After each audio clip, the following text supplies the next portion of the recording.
program itself is a strategies to enhance the research quality and the visibility in the context of NAAC and NIRF. I'm happy that the organizers have named the program itself by the title of my talk. However, it will be contributed by others as well. What I will be doing is I will go through some of these slides, and then in between I may go online and give some demos as well wherever I feel it is required. Let me begin with the definition of research. That I won't read everything. I won't track everything. Whatever you see in the slide, I have prepared the slide just to help the others, all the participants also to get benefited once this program is over and once I share the slides as well. The research is the scholarly pursuit of new knowledge, discovery for advancing frontiers and generating knowledge. Uh, well, I will not read the other this one. Let me see how research functions. You will go for designing with a proper problem, and then you will actually conduct a uh, experiment or whatever it is, and then come out with the results and conclusions, etc. And then you go for the publications.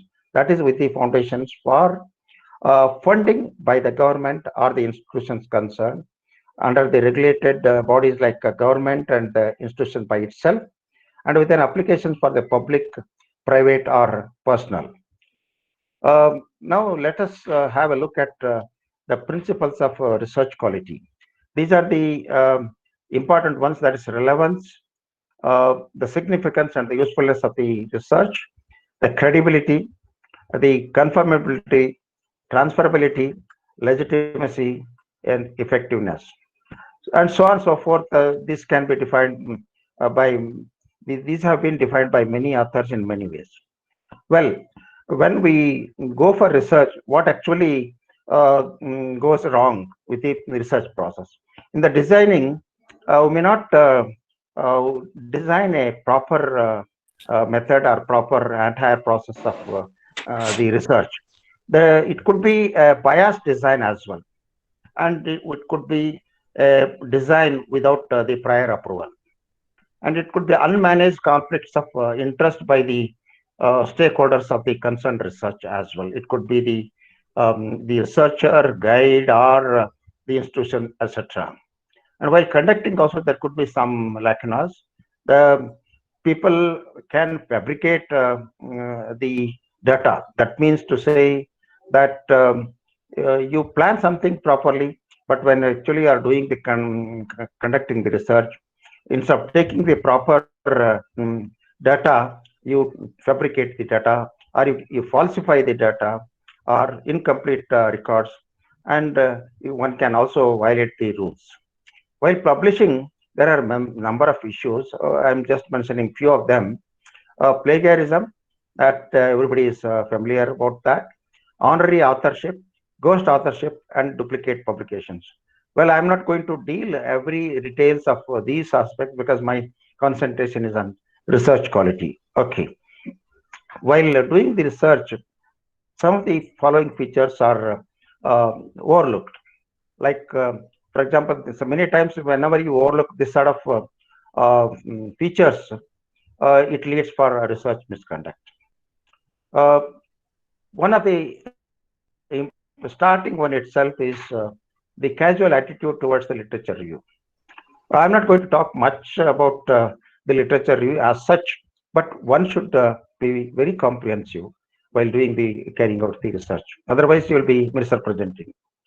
Because you know what happens, why do you carry out the literature search? First of all, that is to just see what has been done in the field of one's own research, and what are the earlier findings, what are the lacunas, or what are the gaps. That is the main thing, is to identifying the gaps of the research in the. That's the reason why somebody so chooses a particular topic, just to, by stating that so and so has been done, so and so has been done, so and so has found this, so and so has found that. However, so and so work has not been, and that's the reason why I have chosen this topic. That's how one goes. Well, next one is research questions are designed for intended conclusion. This is one of the serious problem with many of the researchers. Um, they start the work, but already they have an intended conclusion, and they work towards the conclusion rather than doing the work as such research in a proper way. Contrary to the findings, contrary findings are ignored. Suppose somebody gets contrary findings, though they sometimes ignore them. Data and analysis methods are biased. Conclusions are based on faulty logic. Limitations of analysis are ignored, and the implications of the results are exaggerated. Key data and the analysis details are unavailable for the review by the others. Like that, there are many other things. I will skip them. Well, I mentioned about carrying out the literature search a bit exhaustively. Okay, what are the things one has to cover? One has to look into whether, if suppose somebody is doing a PhD, one has to look into whether somebody has already done any research leading for a PhD a degree in that area. For that, number of sources are there. One of them I found is base, that is Bielefeld. What I will do is three, four such kind of resources I will only show and go online. If possible, I try to make a search on some topic and then go on to the next slide. Okay. This is a Bielefeld academic search engine. Uh, I'm sorry, the number given is wrong here. It's not 165 items, rather it is 165 million items, and out of which 9.6 million theses are covered by this particular search engine. This covers the entire world literature. For example, 9.6 million theses submitted to various universities in the world are indexed in this, and with the links to the full text. Almost, I should say, 90% of the items, whatever you retrieve out of this particular database, have got the full text access. Let me just go through that. From here, now I am going to base. Uh, yeah, I have come to that. So what this is, I am actually with a browser giving access to the base. So let me straightway get into the advanced search. I will carry out a search, say uh, COVID COVID-19. I'll pick up. I'm searching the title. I can search this database, restricting it to the books or the conferences or the patents or the thesis, etc. Uh, so you can restrict it by years and so many ways you can do it. I will not get into the technicalities of that. I'll straightway go for searching. So there are 14,957 items are there. So out of say 165 million items, and this we can see how many theses are there. You can restrict the search to document types. For example, here I am clicking onto that. You can see here text, etc. Where is I can data sets and software and many other things are there. Thesis. Uh, See, if I click on to this, there are only two theses on that. You can see that. If then I can as well click on to this and then trace for the full text of that. This is from probably some other university's website. So I leave the base, that is Bielefeld Academic Search Engine. So I came to this particular one. Then probably somewhere there will be a link for the access to the full text. Okay. So let me close this. Uh, let me come back to my presentation now. Uh, the next item is the Internet Archive. This is one of the biggest archive or the digital library in the world, which gives access to 330 billion web pages and 20 million books, 4.5 million audio recording, 4 million videos, and so on and so forth. Even the television news. and 3 million images and so and so.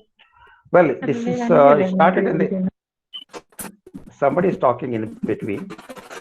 Well, this project started in the year 1996, basically to archive the websites. One can simply go to the website of this, which I will not do now. By clicking onto this, one can go to that site, and one can put their URL, and you can get the entire history of your own the concerned website. And more importantly, this is a fantastic database, especially if somebody is looking for some historical aspects of any subject, any classic books of any field, you can get the full text. For example, if somebody is searching for something to do with the Trivandrum, the Padmanabha temple, or something of that kind, or some classic books, you may not get in any of the Indian university libraries or state government libraries or public libraries. But 90%, I am sure you will get the full text of that through this particulars. When I searched on Adi Shankaracharya, there were nearly 200 hits.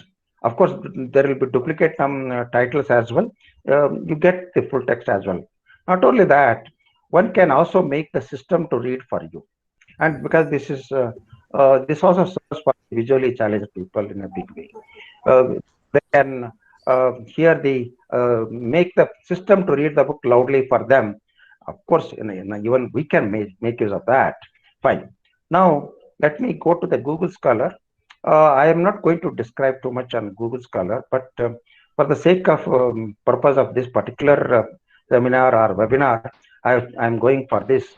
So now I'll go to Google Scholar and make a simple search, and then show few of the things which probably see. For example, I'll be searching on, say, directly. I'll go to the institutional repository. It's a topic which is of interest to quite a good number of librarians as well. You can see whatever you are seeing, they are all the hits. So many hits are there. So many hits are there. And if you see a link of that, it only means that by clicking onto this, may I request the participants to mute their audio, please. So on the right side, the link, it leads for the full text of that particular article. And you can see here the number of citations. This I am taking in the context of my talk. So if I click on to this, it will throw up all 365 articles or references or whatever it is that cite this particular item. And there are other things as well. This one probably Dr. Gopkumar will be talking about this. I'm not going to touch. I'll only say that by clicking onto this throws up another, pops up another window within, and that gives the same article cited as done by different citation. That's one wonderful thing about Google Scholar. So what I will do is I'll see if there are any items which are not okay. All the items have got full text here. Here there is one item. Oh, this is a Taylor and Francis item which doesn't have access to the full text. So let me click onto that. Oh, this is the one. Well, we don't have, see, this doesn't have access to the full text. So what I can do is I can use some other sources like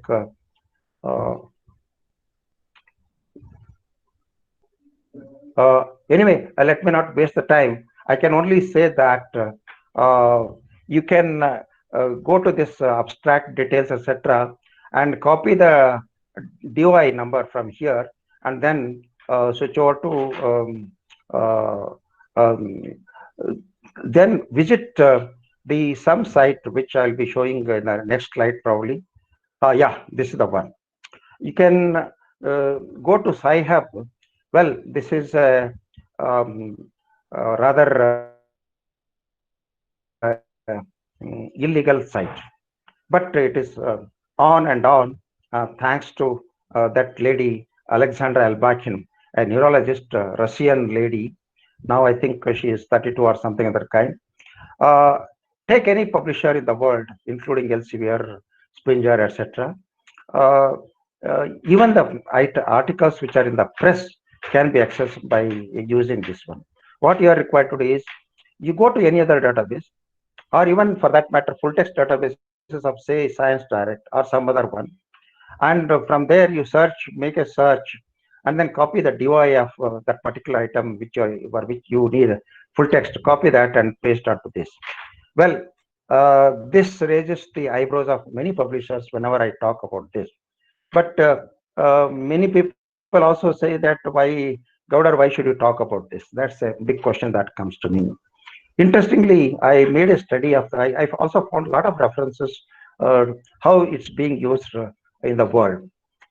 Even the well-known universities in the US, like Harvard or MIT, etc., 30% of their um, downloads are through this particular site because of the simplicity of this particular site. So you can as well try. I will not get into that. If I click onto that, I will go to that particular site, and here you can simply copy the DOI and get the full text. Okay. Tips for making the articles discoverable. This is one of the important things. Research quality and the making an article discoverable. These are two different aspects, but both are important. A good research, unless it is being known to others, you can't expect any further developments in that subject or whatever somebody has done the research. So, making an article discoverable is as important as the its quality. How do you do that? There are a number of slides, but I'll be restricting it to one or two slides only. For example, you have written an article, but you should follow these different guidelines rather. The keywords, whatever you use, you should match the intended audience. That means the whoever looks for your research should use that sort of keywords. That's a very, very important thing. Then the title should be usually title is the title which gives the first impression for any work.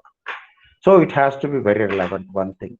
Secondly, it should not be too short or too lengthy also, because it should be discoverable in the sense, for example, Google has a provision to show the first 55 characters in the display itself. So I mean, when you make a search in the Google, there you'll hit a number of millions of items. So who has got the time to see all those items going on paging one page to another page, another page? It's a big job. So it also displays based on certain ranking procedure.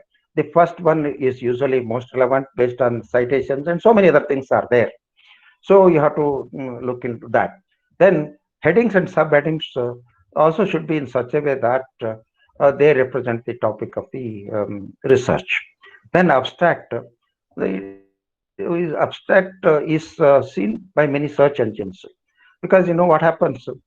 Many publishers' full texts are not accessible to general search engines, but most of the abstracts of all the publishers, their articles are very much accessible by any of the search engines like Google, etc. Then figures and the image. This is a very important thing. Many times we put the image in JPEG file or some other file, and the tables also it has got basically some numbers, etc. Then how we should be discoverable by making the title of the figure or the table by using the appropriate words. You can do that. We can also go for giving good citations as well. Then this is another thing, that is the how one should write the article. That's what I told just now.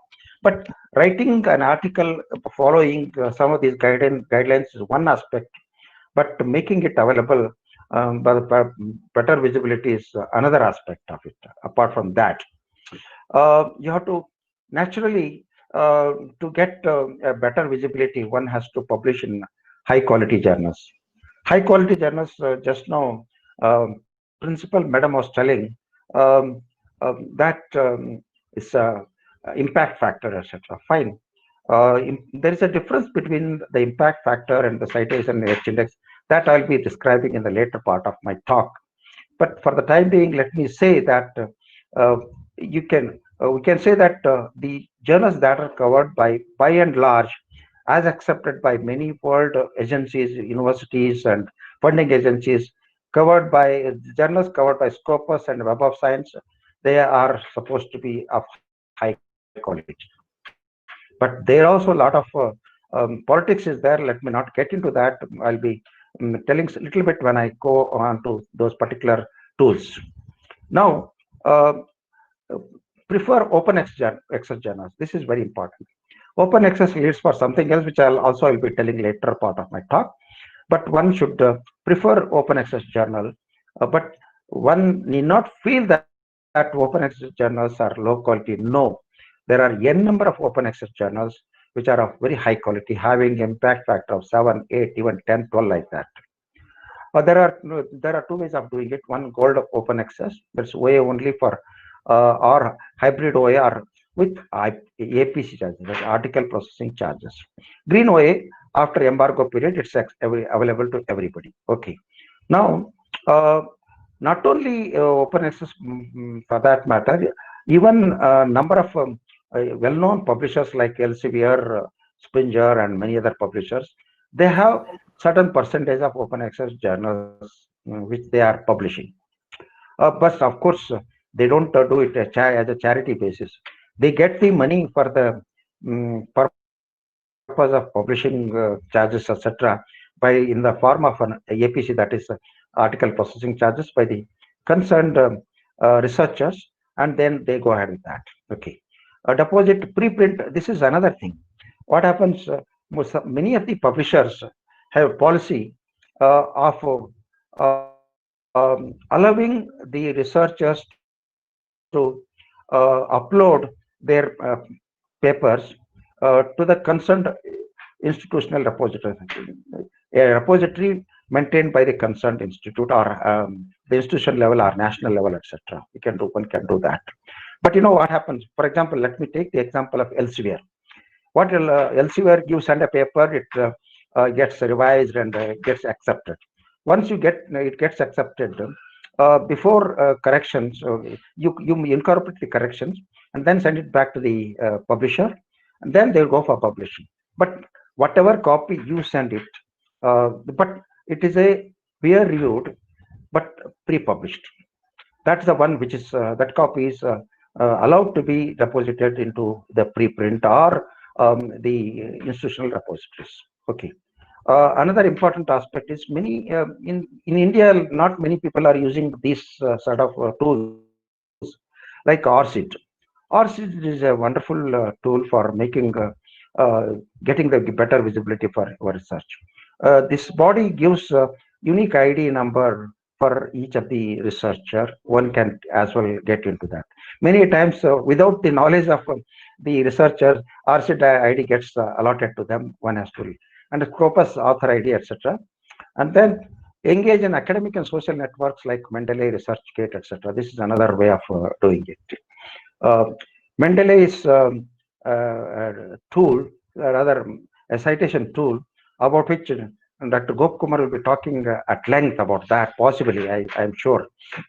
But this is not just a tool for maintaining the citations, etc. It is a sort of a life partner, rather research partner in one's own research career, starting from as a research scholar till he becomes even the vice chancellor for that matter. One can go on maintaining that.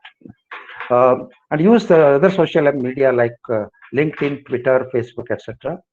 And one should also link the article to institutional website or something of that kind. Not many things you can do to get the better visibility. Okay, this is crisscrossing somebody else's area, but I'm not going to talk much about this. The research and publication ethics covers so many aspects of this. For example, the data falsification, conflicts of interest, no informed consent, duplicate submissions, salami slicing, and so on and so forth. Well, uh, I don't know whether the any other speaker will be covering this. Uh, Many times it so happens paper is accepted, published, already published. But later on, the publishers find that there is some problem with the concerned article. Maybe as against a complaint received by somebody, or somebody from their own group who has found that there is some problem with that. It could be fabrication or do some other any sort of problem, whatever it is. Already article has been published. Naturally, they cannot rub it out. What they do is they retract the particular article. One thing I can tell you that retraction is much more dangerous than the other problems, because you know what happened. The article is not taken back. Article continues to be as it is, but on the top of it, the first page itself, along with the title, retracted for something for some reason. They will put a notice on the concerned article itself. So here is a database, retraction watch database. There could be many others, but I found this. And when I searched Indian articles retracted, I found something around 1,100 articles or so, which have been retracted for various reasons. They also list out here for what reason they have retracted the article. Okay. Going to talk about the something concerned with the publication ethics. There have been efforts by institutions, there have been efforts by the publishers, there have been efforts by funding agencies, like that. But one effort of is that of COPE, that is the Committee on Publication Ethics. This is a UK-based body. It started in the year 1995, a scandal by a gynecologist lady led for this, because it became a big news in the newspapers, etc. And they came up with this scope. They started at that stage, and now is on and on. It has become a world-known one of the body for which they have extended the membership to everybody. Now, take any publisher for that matter, including Elsevier, Springer, or any society publishers. They are the members of COPE. That's one thing. COPE has issued a number of guidelines concerned to the publications ethics, or the institutional level, something to do with the authors or the institutional responsibility. They have gone ahead saying that these are the guidelines for the public authors, these are the guidelines for the institutions, these are the guidelines for the publishers, like that they go on. Well, that's one thing. Now, let me talk a little bit, one or two slides only for about predatory journals. This is in a way I have put in a bold letter. This is some sort of a corona of academic and the research activities, I should say. I'm using the context, that's all. But in fact, it is corona for the publishing industry or academic activities, solely meant for the purpose of profit. Charging author fees, also known as article processing fees, not in a genuine way. That's another thing. Low quality fly-by-night operations. Researchers should avoid becoming prey for this sort of activities. And I'm sorry to say that India rather was second only in the world after Nigeria, but I'm afraid now it is the leading country in the world in publishing a number of predatory journals. Now, UGC has also taken a lot of steps, which I'll be describing in next one or two slides about that. Uh, I may not go much in detail. Probably Gop Kumar or somebody else may describe a little bit about that. And the culprit, one of the culprit for giving rise to predatory journals is the UGC's mandatory of publishing 2 articles before submission of a thesis for the PhD. Some time back, this list, Bial's list was very, very, very well known. But he's a librarian from one of the universities in US. A lot of the publishing lobby went against him in the court, and they brought stay, etc. But I tell you, it's like Alexander Albakin's effort. But Bias remained in the background. But this came up. You can see this. Can you see this list of predatory journals? Even now, it is maintained by a group of like-minded researchers, etc. They are maintaining this. I won't click onto this. If I click onto that, I'll go to that concerned page. What happened? Anything? Any instruction for me? Okay. This list the hijacked journals. For example, this page shows hijacked journal and the authentic journal, and it also gives individual titles which are predatory in nature. It also lists publishers which are publishing predatory journals. Okay, I will. And one important thing is what they do is they give misleading impact factor. For example, ISI impact International Scientific Indexing. In fact, ISI is the original one. That is not institute for this one, but institute for ISI Philadelphia one. So this is a Dubai-based one. Okay, UGC care. Well, I had an opportunity of interacting directly with the vice chairman of the UGC, Dr. Professor Patwardhan. I was very critical in my talk, which also was attended by him, about the UGC contribution towards the low quality research. In fact, he endorsed that for the last 15 years or so, we have contributed a lot of low quality research, low quality publications. Well, what it has been done is, what we can do is, suppose somebody asked how to find out a journal, whether it is predatory journal or so, or low quality journal. Simply go to this site, UGC care site. Okay, simply put in the Google UGC care, you will get into this site.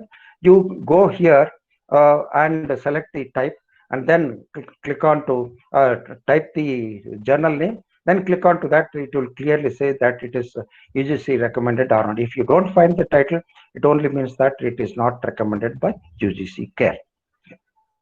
That's why I found this good quote by Bernard DeVito, which says, great journals are born in the hands of editors, they die in the hands of businessmen. It's a very appropriate saying. Well, here is an example. This particular, day for yesterday, I got a mail from this particular journal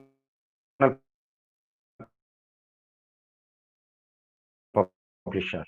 Many times I get letters from many publishers saying that you be in our editorial board, you be our reviewer, all those things. A librarian getting a request by a journal in pharmacology saying that you be the reviewer of this so and so journal. That only means that there is something wrong. See, for example, this said the impact factor 7.97. So this is the impact factor, what they say. When I visited this site, uh, when I clicked onto that, and I got this page was popped up. It says uh, that it follows COPE guidelines. This is the one. This is COPE guidelines, which is not true. They may say that we follow COPE guidelines, which is not true. And also they say that, you can see here, openly they mention that acceptance or the rejection of notification in 2 to 4 days. In this particular case, it also says it will be published in 2 to 4 days. I don't have to say anything. You can see, we see this particular journal site and see yourself that it says in 2 to 4 days this article will be published. Okay. Now this topic is something to do. Our tapas will be covering, but I'll only mention one sentence because in the context of giving choosing a better quality journals, etc. This is very important. Uh, This is Simago Journal or Country Ranking. This is published by Simago Lab. The data, primary data, is collected by Scopus database. It also covers a little bit about Web of Science as well. What it does is, I will not go online. I would have done that. I don't, but I don't want to waste my time on this. But I will only say a little bit about this. You can see here. Suppose some researcher has written a paper. He doesn't know which journal to send for publishing. So what you can do is, you go to Semaco journal ranking site. Then you select here. If you click onto that, it will list out the different subjects: chemistry, physics, mathematics, like that. You select a particular subject, say chemistry. Then you can click onto this to select the sub-subjects. Like if it is chemistry, say is it analytical chemistry or for general chemistry, something of that kind. Then regions and all types, journal or some other thing. You can also go for year. Then if you click onto that, it will list out say 10 or 15 or 100 journals which fall in the category of your subject. And then these journals are arranged in the decreasing order of SGR value. This Imago journal ranking value. That is like impact factor. SGR value is calculated based on 3 year citations, whereas the impact factor is calculated based on 2 years citations and 2 years number of publications. So these are arranged in the decreasing order of SGR value. But you can see here, there is one item called total number of citations per document for 2 years. You can see that 2 years. 2 years is nothing but a definition of impact factor, but because it is a copyrighted item by the Web of Science people, these people have not used this. This is more or less, by and large, I should say, it's nothing but impact factor. There are other factors, etc.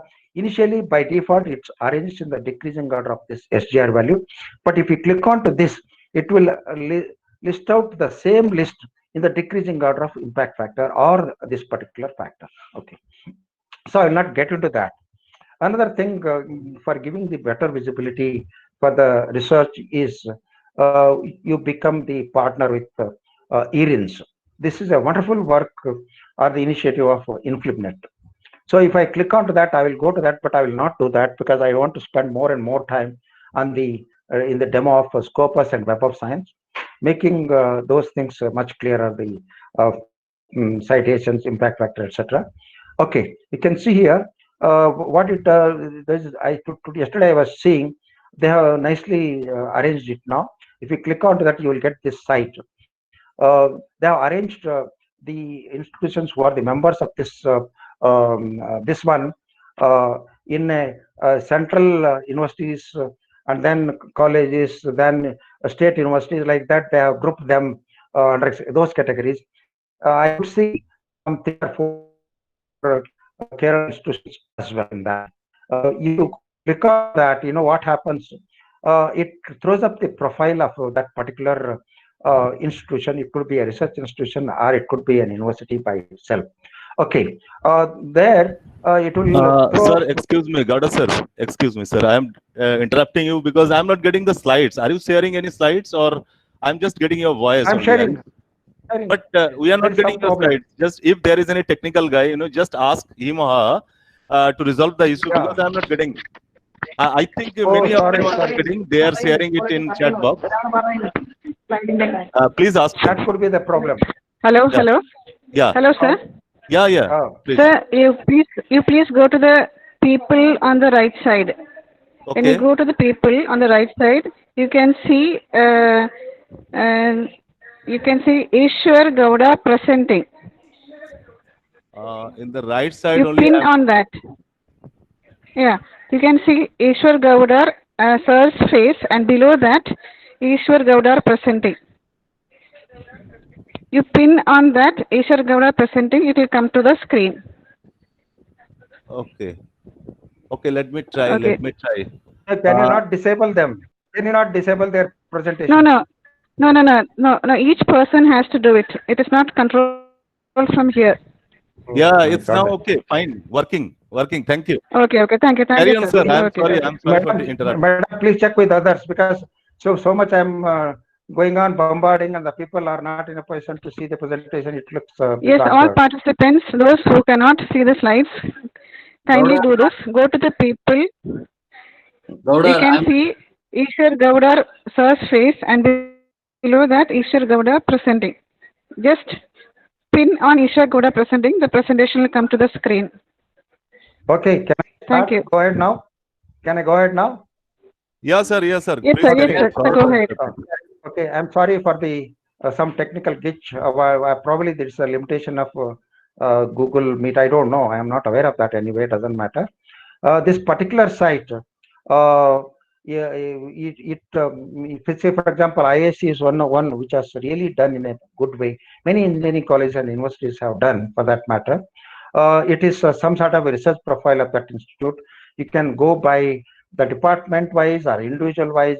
It keeps updating day by day. Whenever you click onto a particular author, it throws up the his publication profile, citation profile, H-index, and everything gets automatically updated on the time of your clicking. So that's the thing. But I will not. I have given the demo of that, but the time permits in the later part of my talk. Let me think about it. Let me not do that now. Anyway, it's a very good initiative by InflipNet. I request all the institutions to get in touch with the InflipNet people. There is one Kannan who has done extremely good job in this matter. So probably you can approach those people. You can also become member of this particular initiative of InflipNet. That is going to, in addition to the visibility what you get through the publisher side, this will be an additional gateway for your research. Okay, thank you. Now let me come to the main topic of my talk, that is research productivity or the quality indicators or parameters in the context of NAAC or institutional ranking, that is NIRF. Okay, what I will be doing is I'm not going to talk much more details about every aspect of NAAC or NIRF. My concentration is basically concerned with the research quality. So whatever is the criteria, I'm going to concentrate only on those NAAC or NIRF criteria or the parameters. I am concerned with the research, innovation, and extension. For example, NAAC out of 1,000 marks for the universities has allocated 250 marks for the universities, 150 marks for the autonomous college, and 120 marks for affiliated or the constituent colleges. So see, it's a huge score weightage. So much, 25% of total marks allotted for the universities is meant for research related activities. Fantastic thing. But whereas it is 120 for affiliated colleges. Reason is colleges are basically the degree producing mechanisms. So because of that, their priority naturally has to be the education rather than the research. But in case of engineering colleges, for now, it's a question of survival for them. Unless you get a good ranking, uh, many engineering colleges are facing the problem of closure. If not the entire college, at least some departments. If not some departments, at least the intake of a particular department is say 100. They may have to go for 50, 60 like that. That's the problem. That's the reason many colleges and the engineering colleges are giving a lot of priorities for NAAC and NIRF. Okay, let me go ahead. The same thing, the 250 marks, how it is distributed. You can see here 250 marks. That is for the research for the university. The breakup for the promotion of research facilities, 20 marks. The breakup is like this. But for the research publications and the awards, etc., 100 marks for university, 20 marks for the autonomous institutes, and 20 marks for the colleges. You can see that's how the breakup is. I'm Dr. Gopakumar. See, what has happened is somebody else has entered and your presentation has gone. So please present it again. Yeah. What should I do now? You have to start presenting again. Again, okay. Yeah. Okay, Same slide only. You start presenting because in between some lady came in and she started presenting. Everything gone. Oh my God. Hello, sir. Hello. Okay. Can you see now? Sir, No. the presentation is still there. I think the participant, he has not pinned the slides to the screen. That is why when somebody else is presented, it has gone from the screen. Okay. So the participant kindly do the procedure which I had told earlier. Go to the people and present the portion of Ishwar Gowda presentation pinned to the screen. So it won't move from the screen. Is it okay? Okay now? Please carry on, sir. Carry on. Am I with the slide now? Is it okay now? Are you seeing my PPT? Hello? Carry on, sir. Yes, sir. Your PPT is visible. Okay, fine. Your PPT is visible. Fine. You are audible. Very fine. Thank you. Carry on. No, but you are seeing the screen, isn't it? Yeah. Your screen is visible. Fine. Thank you a lot. This is how Is it okay, sir? the break. Okay, from my side it's okay. Okay. Okay, sir. Now, now coming to the that is a little bit about NAAC. I will not go too much into the details of the NAAC thing. Probably the sort of a thing I will be discussing about NIRF also will take care of NAAC as well, but with a different percentage, different weightage, etc. That's not the time because my concentration here is on NIRF. I will try to do that. The university and college ranking has been attempted by many bodies in the world. Well-known ones are academic ranking, the Shanghai ranking, the Times Higher ranking, the QS World University ranking, and so many other things. This is becoming very popular now because they are going region-wise, they are going by country-wise, many things. They are going by, say, only management colleges, etc. They are going. But in India, for the last so many years, so many weeklies and other newspapers are also going ahead with the ranking. For example, India Today ranking, Education World, very recently they issued a ranking thing. And interestingly, one of the, there was a comment in, not comment, posting that it is an NIRF ranking, which is not true. NIRF ranking has not yet been released. That I'll be talking anyway later on. But in India, there were lots of complaints, lots of problems, etc. Because even an university like IISc, top university, is not within their 100 rank, within 200 rank, like that. There were lots of things. So India took an initiative for ranking the higher education institutes. In the year 1916, they started, rather. 1916, they started. Initially, there were only 3 or 4 categories of institutions, like overall the universities, medical engineering, etc. Earlier, there were only some. Over the years, 3-4 years, it has taken a good shape now. I am talking about it's as recent as 2019. Let me tell you that 2020 NIRF ranking is also done. It is not yet released. They announced very clearly that once the COVID problem is settled down, they will be going ahead with possibly announcing the 2020 ranking list.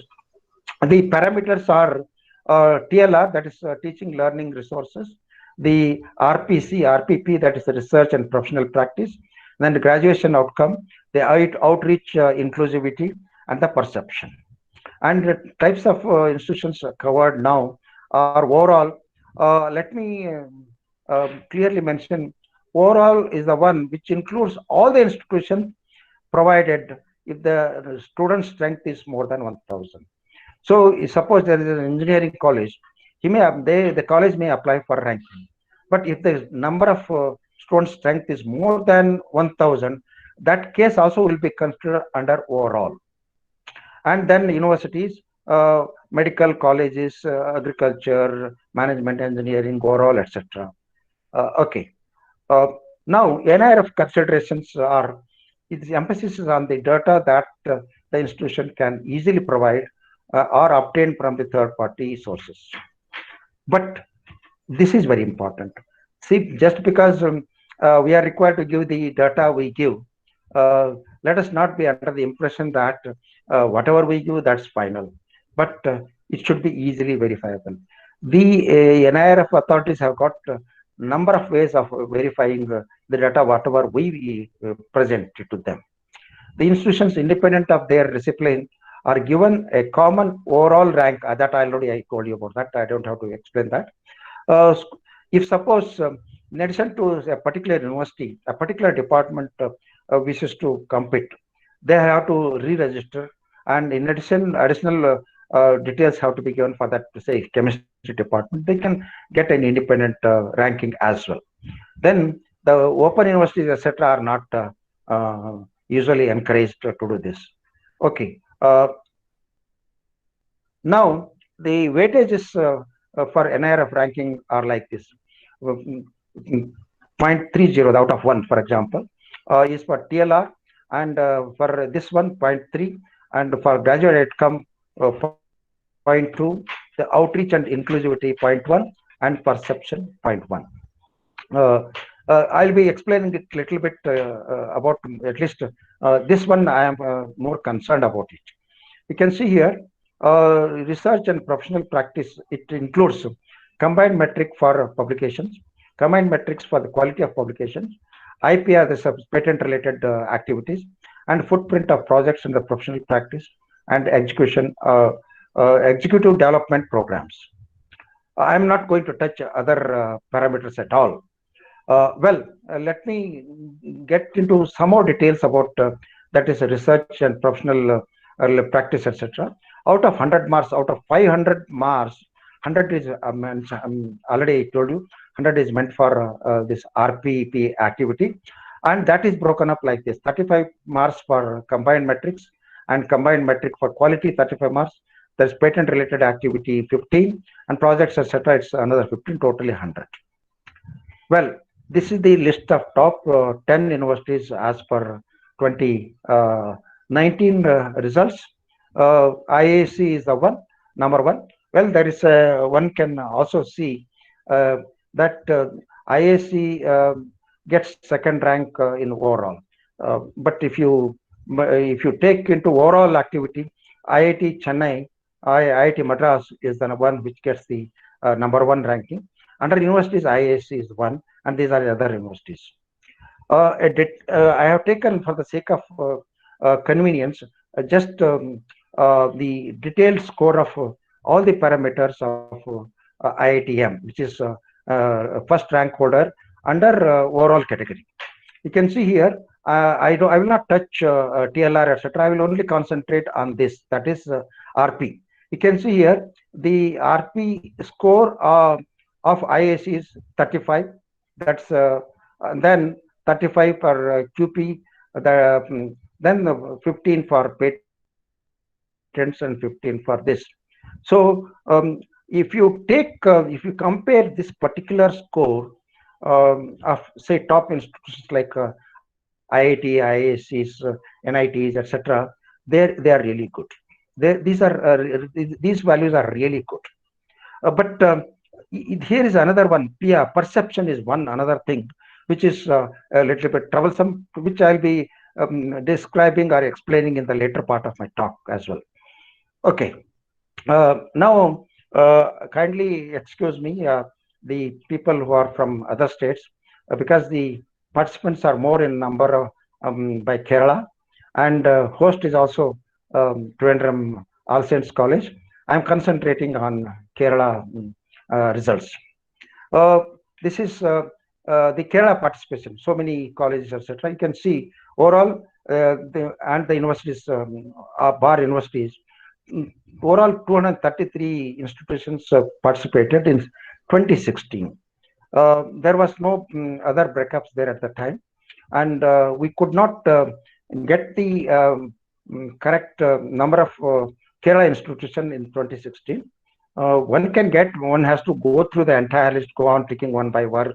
There is no quick way of knowing the number of Kerala institutions. On the other hand, you can see here, rather I will concentrate on colleges, because I am sure I'm sorry, I will not go into details of other kind of institutions. I will concentrate on one, that is colleges, because majority of the participants are from college sector.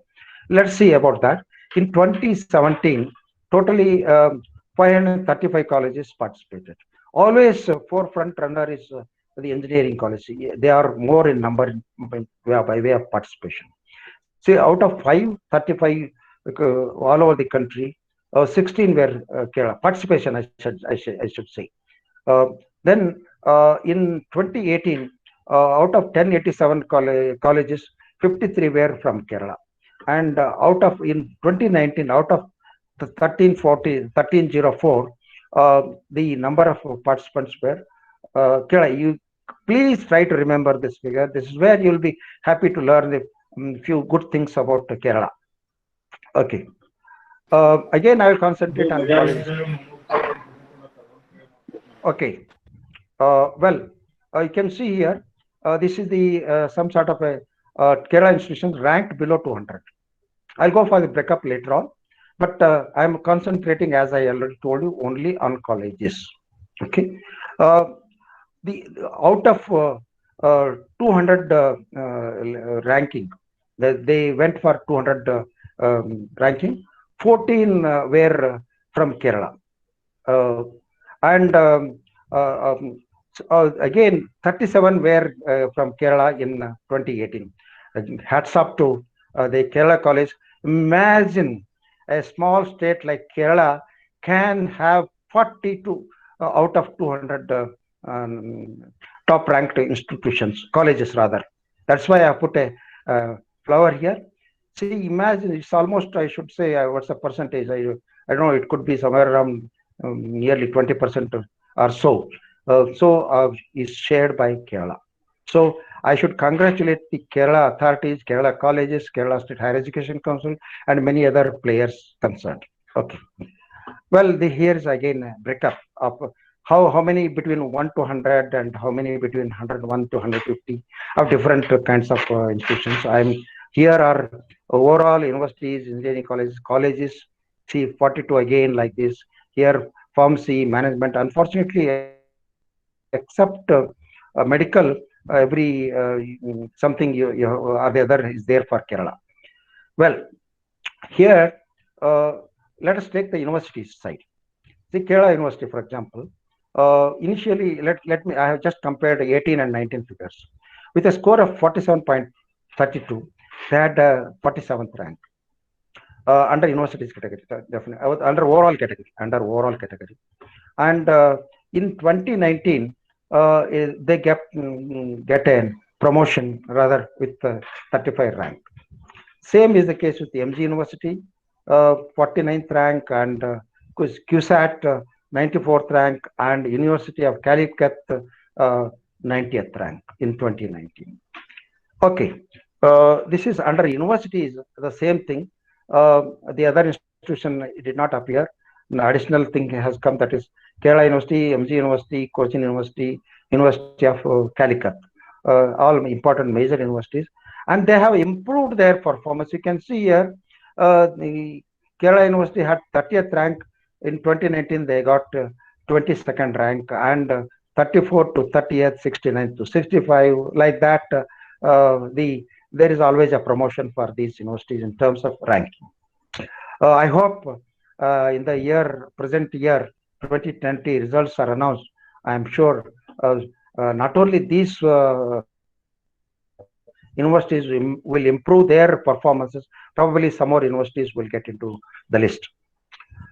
Well, here is Kerala University detailed scores of 2019. You can see here, this is Kerala University's ranking, 35, 35, 15, 15. Out of that, these people, Kerala University has got 8.72, 9.04. See, this is out of 35. It's 8.72. Out of 35, 9.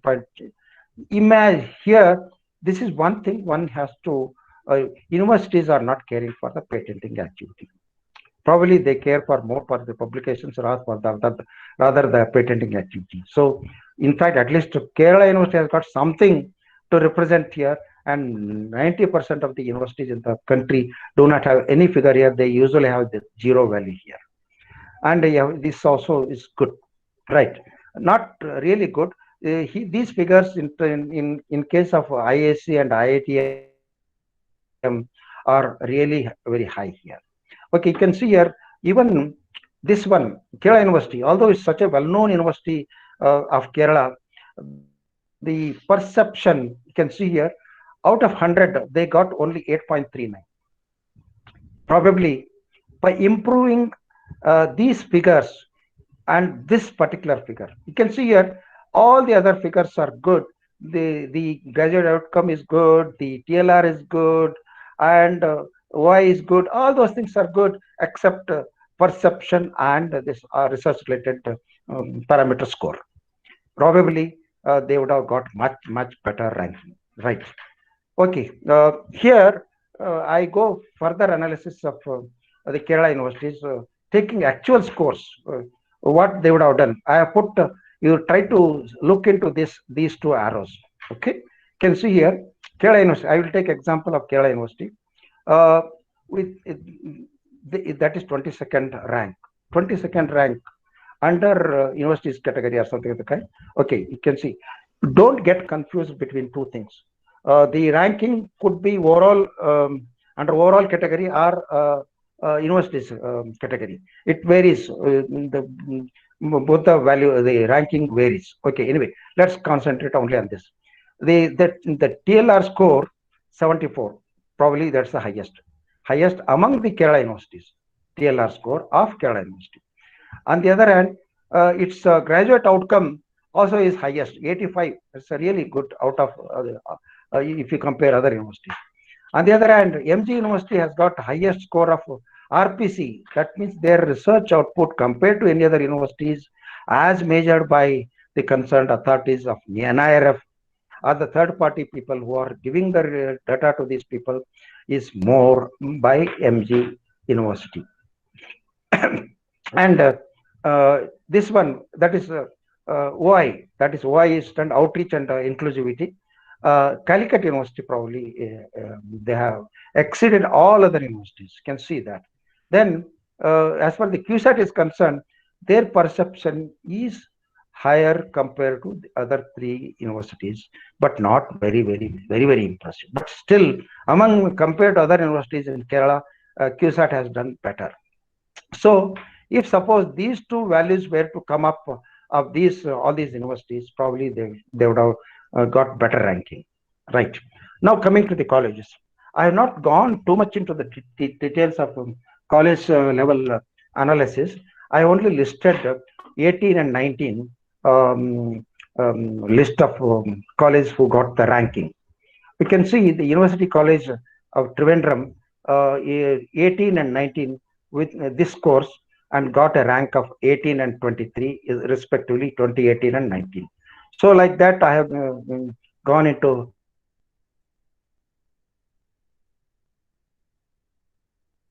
this. So here you don't find this because there were what is allowed up 100 they are saying that 89 rank, 96 rank, beyond 100 so beyond 150 or so. What they do is simply they list those institutions in an alphabetical sequence, so that we don't exactly get it's 156th rank or it could be 100 200th rank. We don't know about that.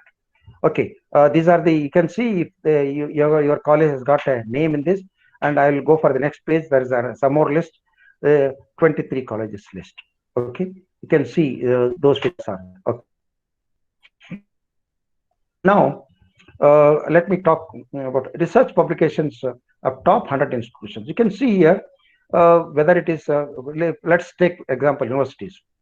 See 303 eligible institutes, and total number of publications is this much. Publications of top institutions, 100 institutions is this much. That means 69th of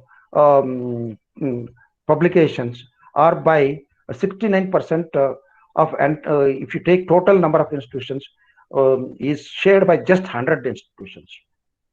That means 100 institutions publish these many items, whereas rest of the universities have scored have published only this many. Let us take the, for example, colleges. So there were 11,900 odd number of publications, out of which college level it's rather distributed properly.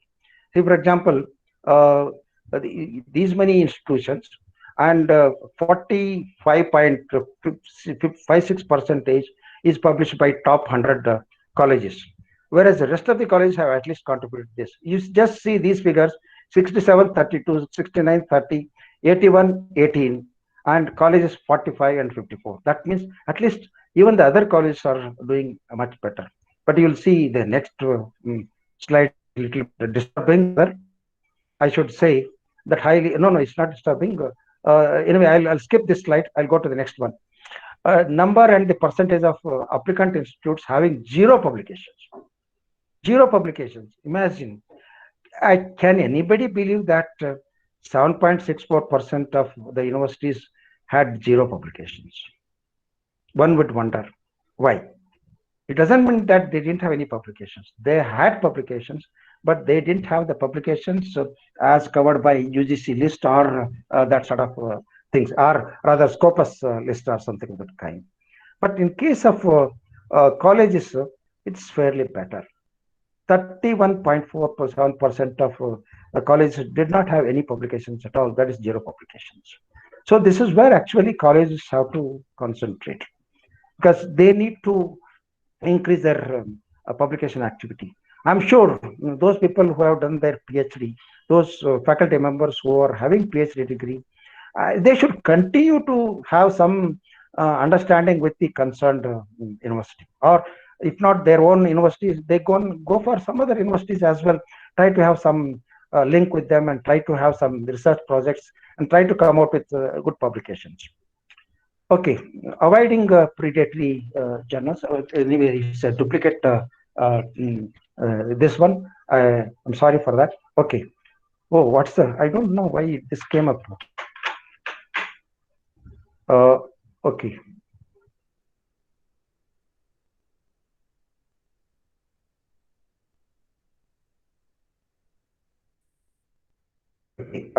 Research evaluation quality. How do you do it?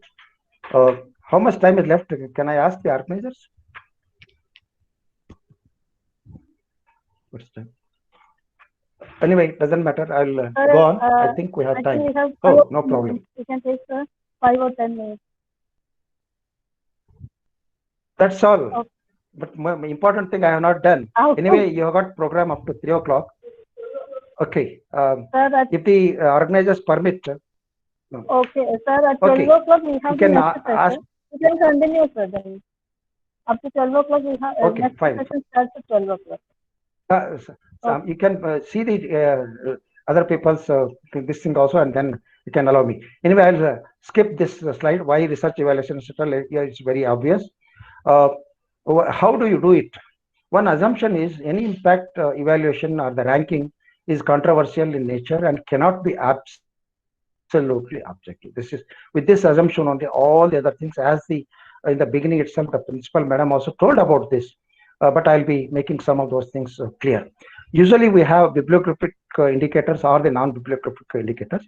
What are those things, etc.? Bibliographic indicators include publications, the citations, and the citation based indices like H index.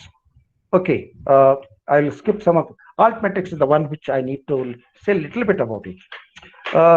Already I told you the earlier we were using only citation, H index, etc.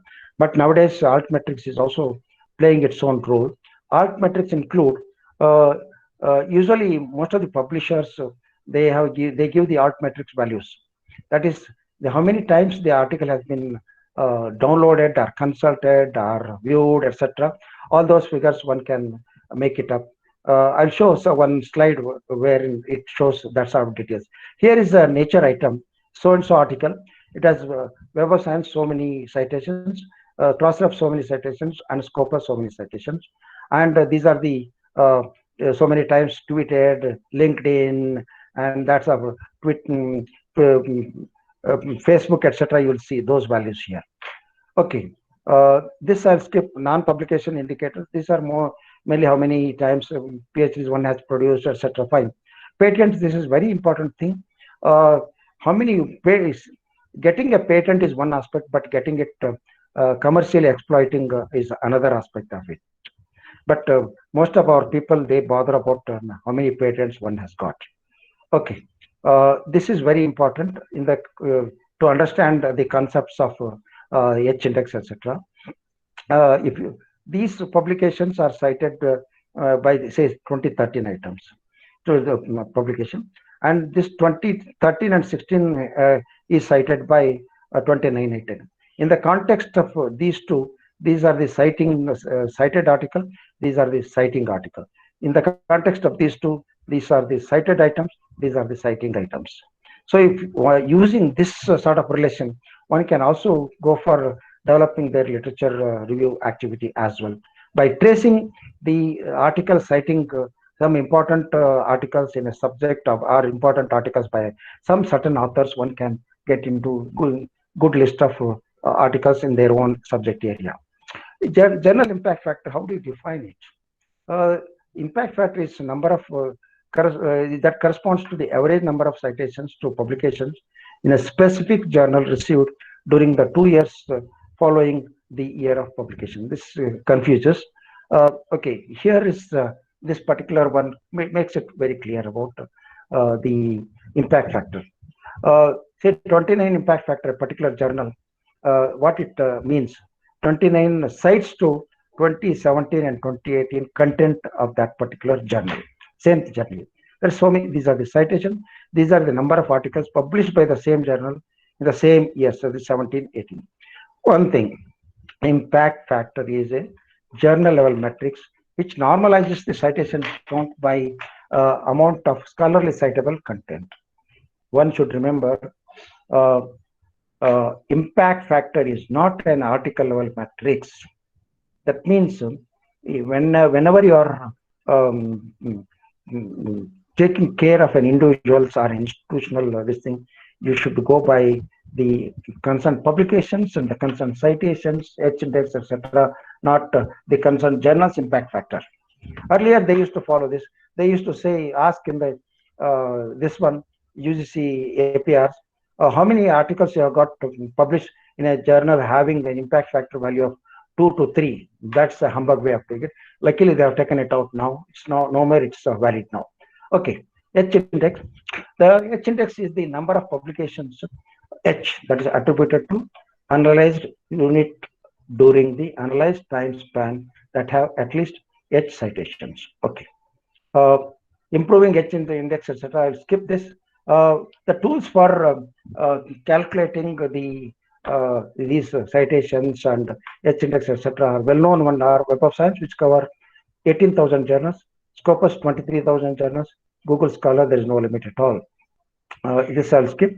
Now I'll come to the citation study concerned to All Saints College.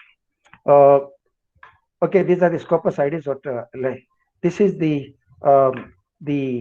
Mar Evans College. Don't bother about that. This is the citation report of All Saints College. Okay, this year-wise number of citations of received by ASC publications. That is All Saints College. I will go on saying ASC only. Number of publications, so many. Citations, so many. Okay, like that it goes. You can see here the publications graphed year-wise. Somehow there has been a dip somewhere in around 18 or so. Probably the authorities of the concerned college can look into it. Citing papers to ASC, but this is fantastic. You can see here always there has been an increase. This is 19. Of course, 20 still time is there to come up. They have been receiving good citations. This is document types. I'll skip this as well. These are the subject areas of the publications of ASC, that is All Saints College, and these are the subject areas of citing documents to this. One can, why I am presenting this is, you can see a chemistry publication may get cited by another subject. All those things you can study in this. Let me quickly, this also I'll skip. Yeah, this is very important. These are the publications of ASC. These are the collaborating countries. You can see Saudi Arabia and Australia, etc. They got maximum collaboration with All Saints College. Whereas if you take, this is very, very important observation one can see here. You can see here the number of citations received by ASC is maximum from US, United States, followed by China. Usually, in case of engineering colleges, it's usually the China which is the number one.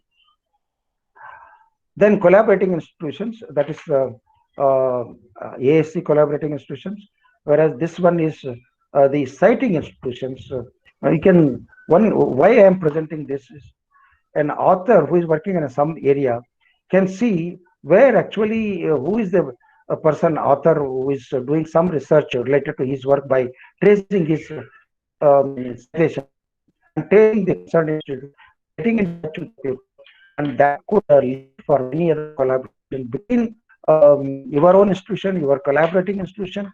Then you can establish a new contacts, new collaboration, new kind of research, etc. Fine. Top authors from this college are Anjana, Deepa, etc. With the concerned graphs, I have put it here. Probably I'll show. Anjana P.S. Is the author having a total number of 32 publications and citations, 536 citations, and H index 13. You see, I have this concerned graph has been generated. One thing, this doesn't mean that all the publications of Dr. Anjana are as a faculty member of ASC, need not be. But this is one's own personal publication profile. Okay. Next is top citing authors of ASC publications. Here is one author, the top citing author. Probably he has used the ASC publications more than anybody else. You can see here his citations are so many publications. One can as well get in touch with this sort of person and try to have some establishment or link with those people. Fine. Funding sponsor. This also allows us to trace the funding sponsor of the concerned research. Here I have listed UGC, CSIR, DST, etc. You can see that, and citing documents. And here why I have put this is, suppose we are doing some work here and that is being heavily cited by some, you can also trace which is the organization funding that sort of research in the world. So one can as well go for funding by other institution funding agencies. Now what I will do is quickly I will go through Web of Science and Scopus. I'm sorry I have been a bit fast. I can't help more than this. I will leave the PPT. Go to. I am accessing. This is NAL. This one.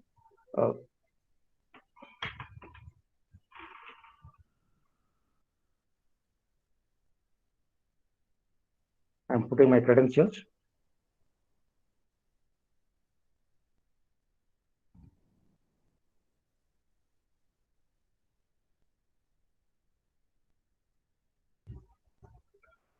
Oh, 8214. Correct. Something is not accepting. Let me try again.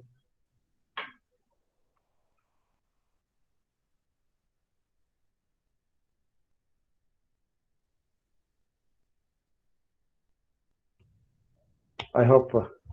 Oh, something wrong. Doesn't matter. What I will do is I will go to some other one. I'll go to something is going on, but I have put the correct password. Doesn't matter.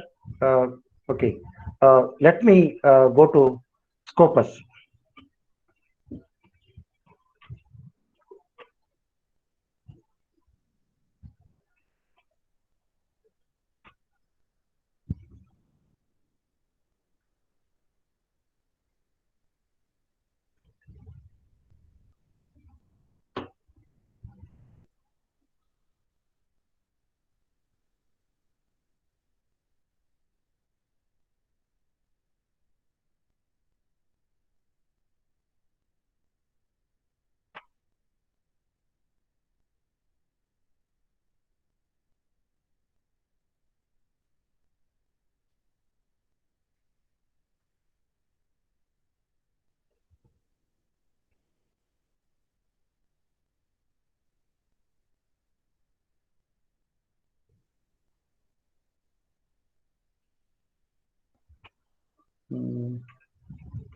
There is some. Oh, I'm sorry. I have typed this wrongly.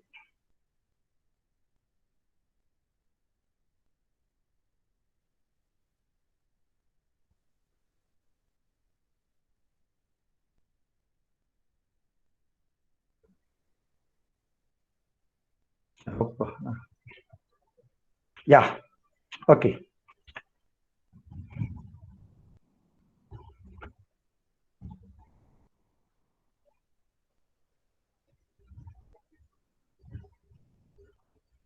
Now I'll be accessing Scopus.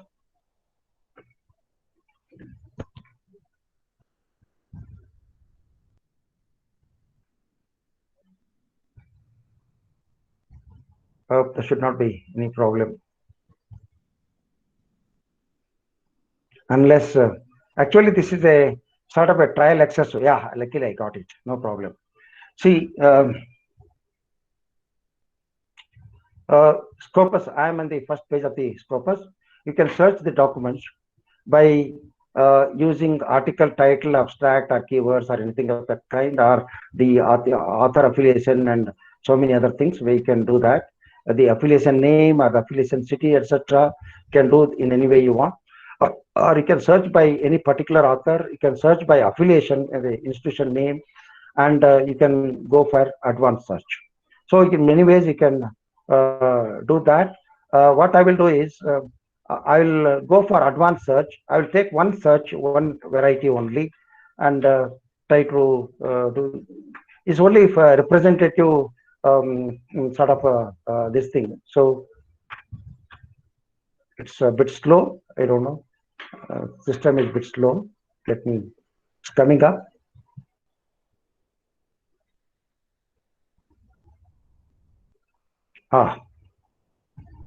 Okay. I'm using the advanced search. Here are the links. What are things? For example, if I'm searching affiliation, if it could be affiliation or it could be affiliation city, etc., you can as well do that. So what I will do is I will go for affiliation, AFF, OL. I'll put in bracket, or I'll put all saints, COLLED. I'm putting All Saints College, and I have put affiliation name is All Saints College. I can as well do the other way around. I can search affiliation city is AFFIL CITY and put Trivandrum or Thiruvananthapuram, then go for searching. Then I'll have entire research output of all the institutions situated in Trivandrum. So let me straightway go for this. I hope the things will be all right. Some error was there.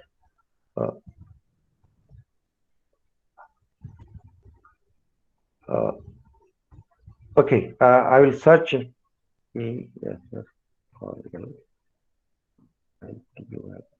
I'm using affiliation city now.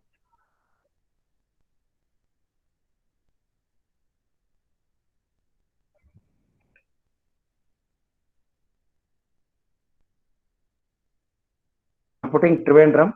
I'm not putting Thiruvananthapuram also. For making it more exact, you have to put OR operator and use Thiruvananthapuram as well.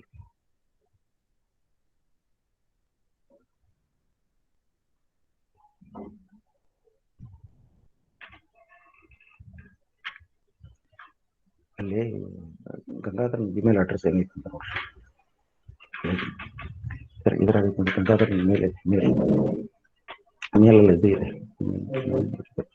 WhatsApp message. It's taking time. Yeah. Oh, I don't know. Some error is coming up. I do not understand. Okay, what I will do is I'll go for a document search itself. There is some problem. I'll try to sort out. I'm sure I'll be in a position to sort it out. I'll go for document search itself. I'll put all saints, COLLED. I'm putting stateway All Saints College. It's this one. Oh, it's a bit slow. Mm.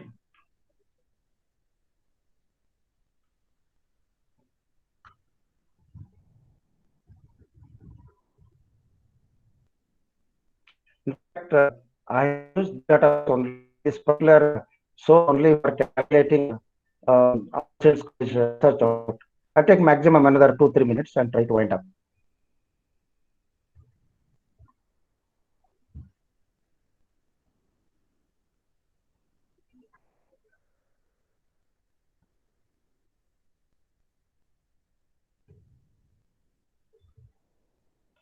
Yes, here I cannot search under for the article, abstract, etc. I have to choose the affiliation. You can see here, affiliation is affiliation name. I hope it would be all right this time.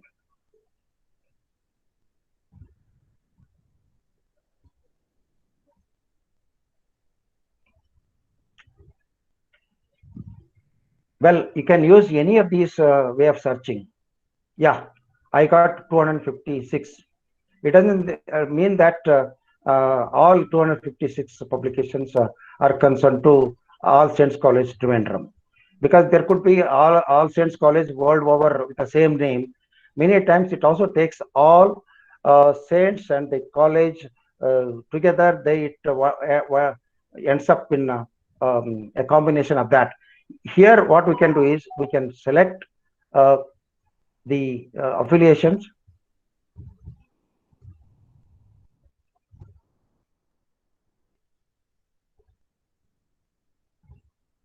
Yeah, All Saints College. I am picking up this.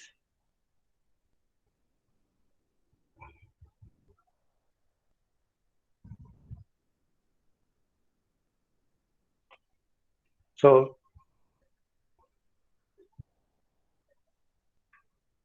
here I will get the profile of All Saints College. But I would like to show some more things concerned to this is the one. So I can as well. I will click on to this because now it was 59. It is 64 now. I will click on to this. Then I will get 64 results have come concerned to All Saints College, mostly Trivandrum, Thiruvananthapuram. You can see this is the scopus idea of All Saints College. What I will do is I will click on to this, generate some of those graphs which I presented you, and show you how it works. Okay, I have selected all the items.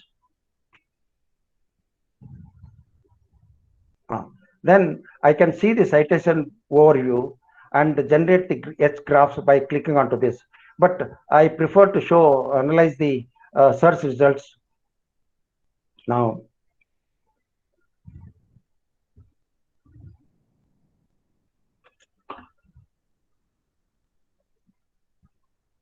Okay, this is the publications, year-wise publications of All Saints College.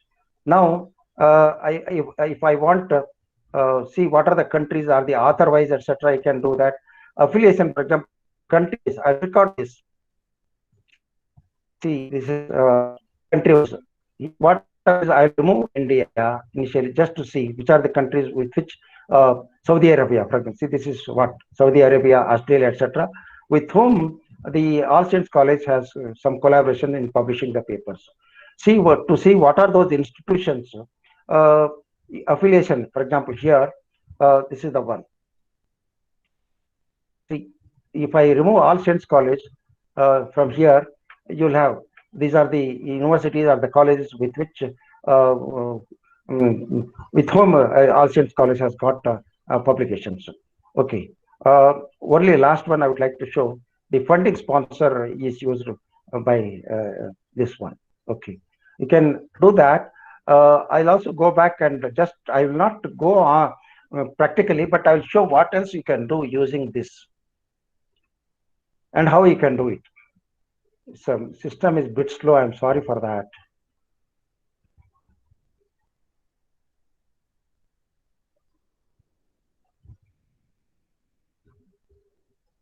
Excuse me, sir. Okay, I would like to point out, I have to wind up in 5 minutes. Thank you. Oh, yes, I'm just finishing. Yes, that's all practical. I thought I would show you, but unfortunately, I could not open the Web of Science. So with this, probably let me wind up my presentation. And where is it?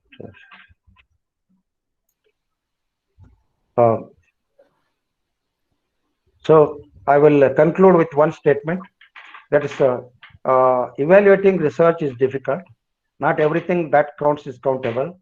Not everything that is countable counts. This is a statement by Albert Einstein.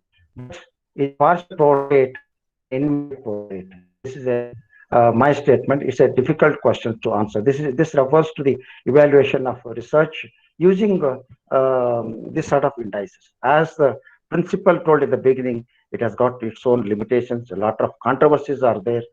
But in the absence of that sort of things, this sort of measures are okay in between. That's what I feel. Okay. With this, let me thank the organizers and Gop Kumar for having given me this opportunity, and all the audience also for having listened to me. And I'm sorry that I could take a little more time than allotted to me. So thank you once again. Thanks all the. I'll stop sharing. Thanks all the audience. Thank you very much, Dr. Ishwar. Now, if there are any questions, I request the people, please ask. Gowda, I would like to ask you one question. Hello? Yeah, I can hear you. Yeah. Gowda, you have an excellent presentation. We have really trying to see that how best you can do the research. I think I really appreciate the way you have dealt the subject. And particularly, I'm interested, the UGC has given some of the list, and these are the list which are, some of them are paid journals also. What is the criteria of trying to select such journals by the UGC? Because this is coming in the way of all the research. When you talk about during the PhD over, sir, it has been accepted by UGC. Where is the question of having an impact factor? All the time we face this problem. How we are going to rectify this sort of answers by the researchers? Your question needs a two-way of answering. One is what the UGC people have done is they have set up a UGC care. The way what they are working is in blanket, they have accepted all the journals covered by Scopus and Web of Science. That is one way of looking at it. Earlier, they had included Indian Citation Index covered. Dr. Now they have removed that. Dr. Gowda, this is Tapasvi here. I think it's my topic that's going to come up, and I would answer this. I just want to talk to you because of the short time. Thank you. Probably Tapas will be answering this question. Okay.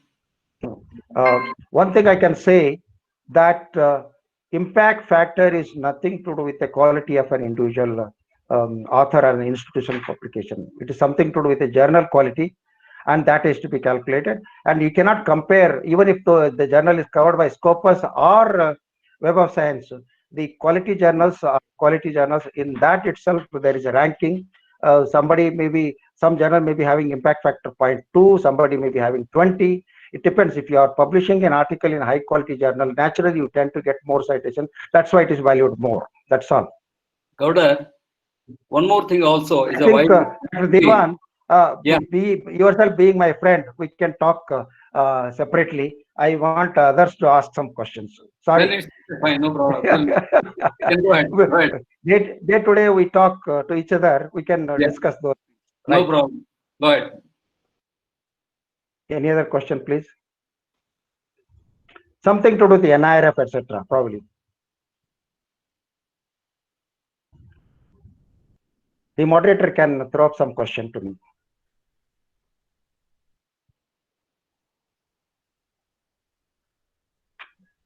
Why? Am I audible or not? You are definitely audible. Hello? If everybody else can their mics. Hello. Sir, I was just thinking about the scope of arts and science, sorry, arts journals basically, and what kind of reach we can expect, because basically everybody talks about science, science journals, but then what about the field of arts? That is something that we have been thinking about. No, there's a lot of disturbance. The question was not clear to me. A lot of disturbance.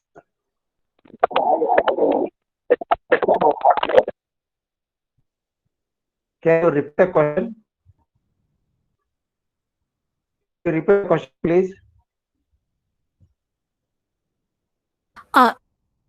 Yes, sir. I was just thinking that, we are talking about the Scopus Index journals and so on, but there is hardly much being said about journals as well as research in the field of arts, in terms of funding, in terms of those publications. Okay. Probably Tapasvi also will be answering this question, but my opinion, I tell you, because I had a direct discussion with the UGC Vice Chairman. What they have done is they have formed a committee under UGC care, where you have got representatives from, especially from social sciences faculty, and they have representatives for different language journals as well. Even Malayalam representative is there in that. So if some university suggests some title or some individual body suggests some title, it has to go through this particular committee's approval.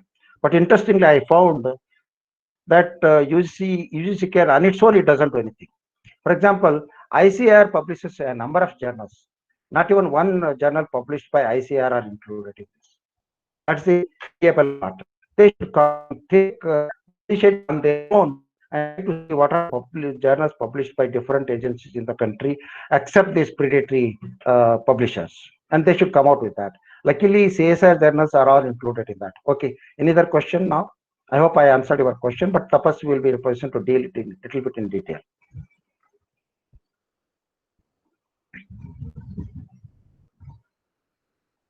Any other question?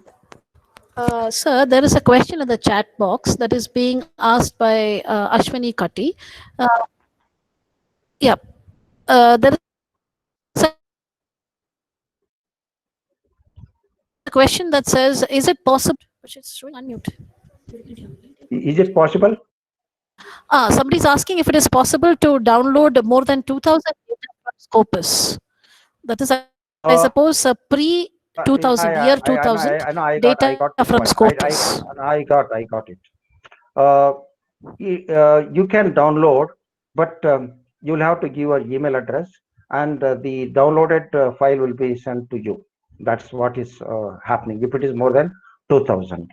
On the other hand, without depending upon the publishers you want to download, what you can do is you can break that set of references by way of limiting it to years. Say initially, say 2020 to 2015 back, and 2014 and back. We make different sets and try to download. Then there should not be any problem. But I know it's a bit difficult whenever you are generating the H-index, etc., to do that. But up to 2000, etc., there is no problem. That is not the limitation of the Scopus. That is the limitation of the license what we got. We don't pay much money, so they have this sort of a limitation, limited versions. They have made it available to us. On the other hand, and institutions like IAC, etc., they have, in addition to Scopus, they have other access like SciVol, which is basically a sort of big analytical tool which uses exhaustively this sort of things, which can be, there is no such limit at all, and that is very difficult and very costly affair for us to bear. But this is how I do many a times. If it is more than 2000, I ask for email list, or I'll break into 2-3 sets and try to download. I hope I answered your question, right? Next question.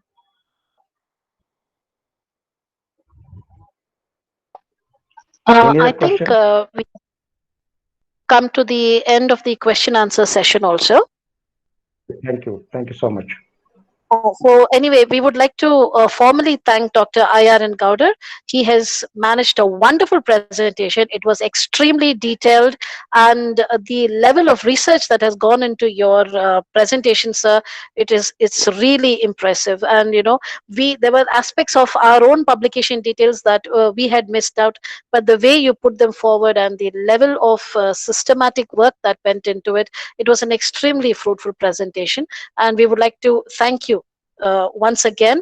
I'm sure that everybody had a wonderful time, and there was remarkable clarity. So thank you very much for that well-researched presentation. Thank you. And we hope to keep in contact with you in the future also. Thank you so much. And now, with your permission, anytime, sir. Thank you. Now, with your permission, we would like to move on to the next session, which is by Dr. M.P. Tapaswi, who is a Chief Scientist G and Head of the NIO at Goa, OSD Goa University. And he will be talking to us about selecting journals for scholarly communication. I request Dr. Veena Suresh Babu from the Department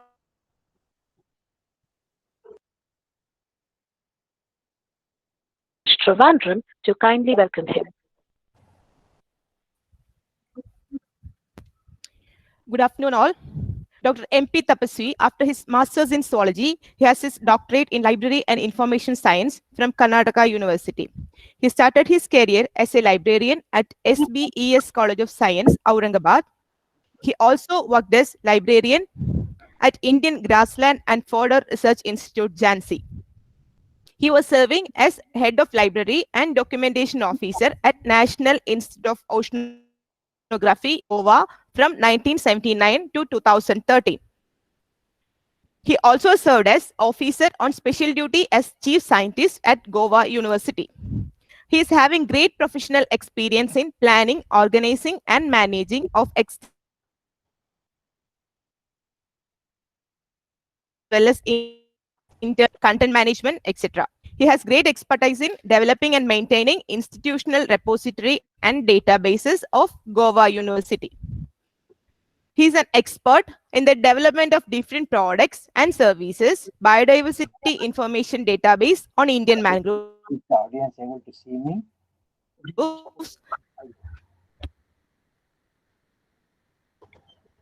And practices for various institutes, science, CSIR, MOS, libraries, information centers, and laboratories.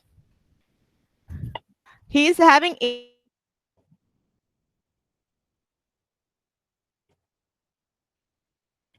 Intergovernmental Oceanographic Commission of UNESCO and developed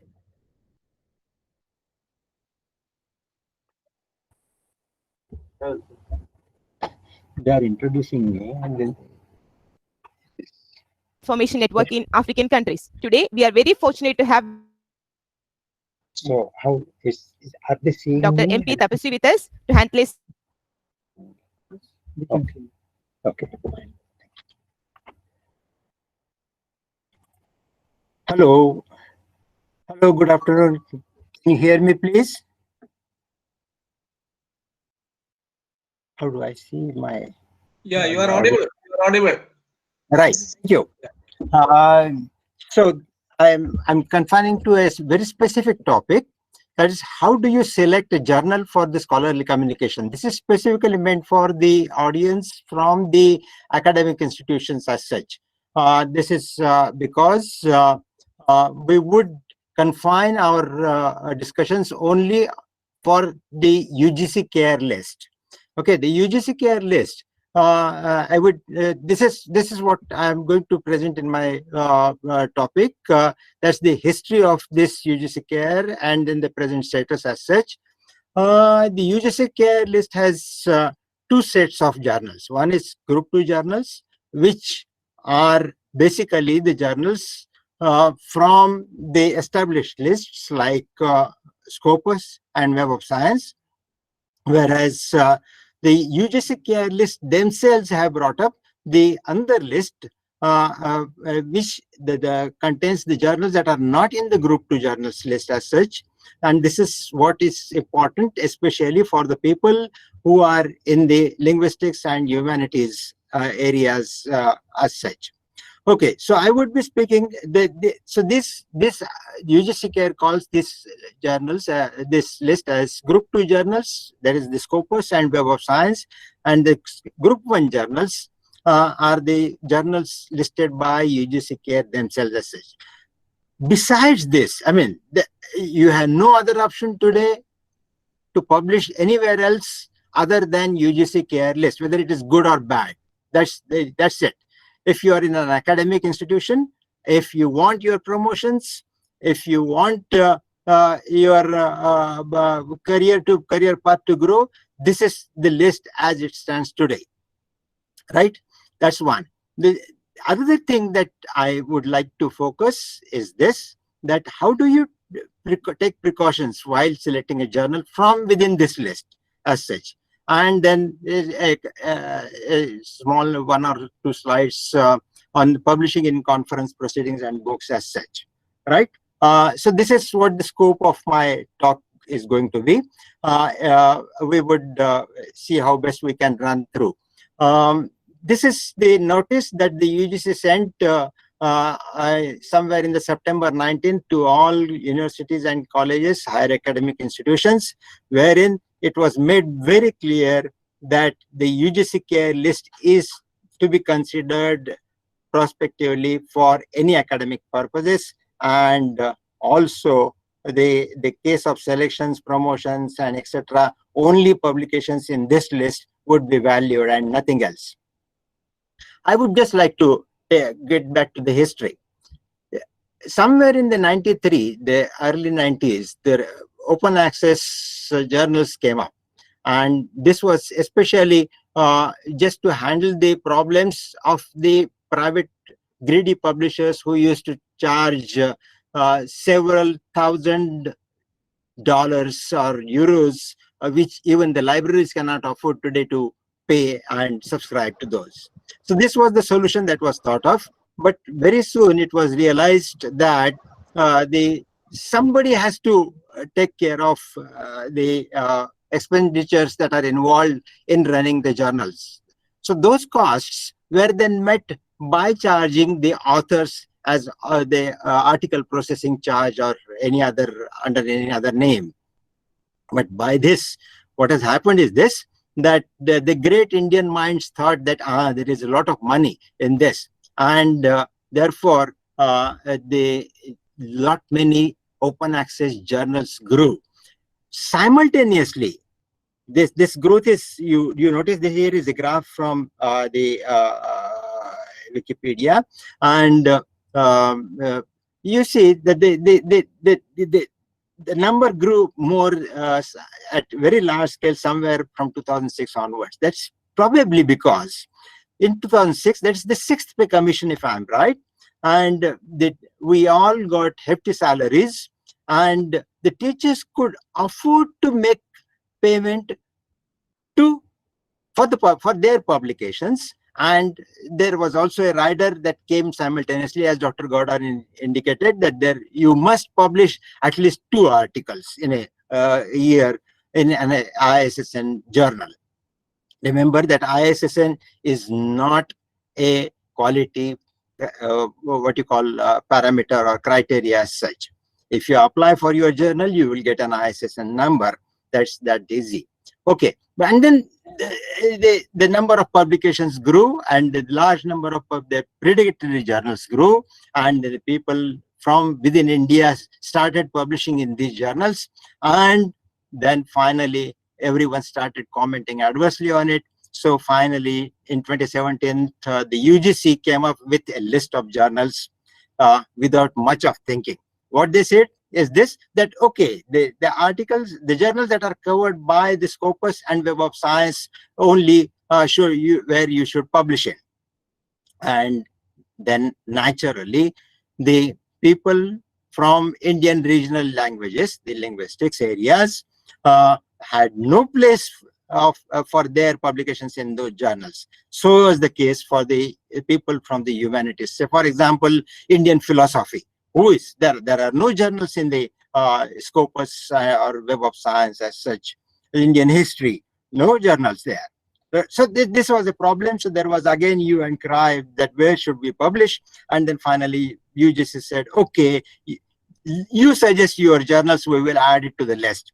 And there was a lot of lobbying, no control on it. And then the number of journals went on getting added to the list.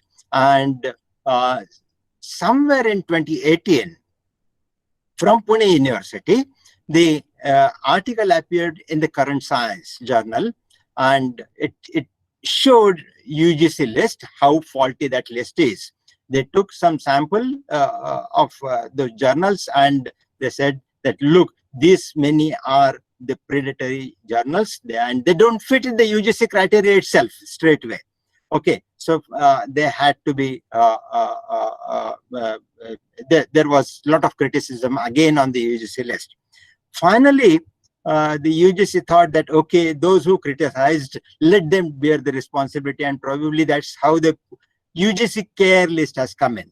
Okay, the CARE stands for the Consortium of Academic Research and Ethics. I'm not very sure what are they doing on the academic research and ethics aspects, but definitely they are maintaining a very good list of journals as of today. The list came last year. That's titled as UGC CARE list.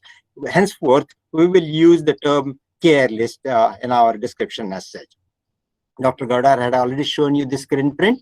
Remember that to get into the UGC CARE list website, you need to log in. And the login is, of course, the registration is free, but then you need to log in. That's something that's essential.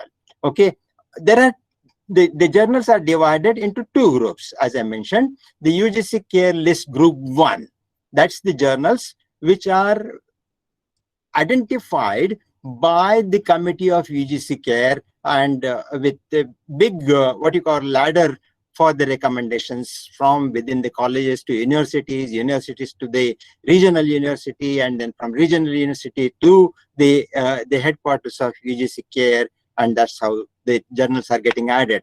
But it appears that the number of journals that are getting added are of some quality, and they have very well understood what is that they would like to add besides the journals that are in the UGC CARE list group 2 as such. As I indicated already, that the UGC CARE list group 2 journals are those journals which are the Scopus and Web of Science journals. Right. Now, one has to be very, very, very what you call aware that all those atoms that are there in the Web of Science and Scopus are not journals. Okay, you will find different types of documents. I have a slide, I'll show you that. And that's one aspect. The second aspect is this. Last year, this UGC CARE list was born. At such a time, the Web of Science had 3 lists: the Arts and Humanities Citation Index journals, the Science Citation Index expanded journals, and Social Science Citation Index journals. Today, if we look at these journals on the Web of Science, they are all clubbed together, and you require searching only on that compounded list, and it's a single master journal list, and you cannot search on each individual list as such.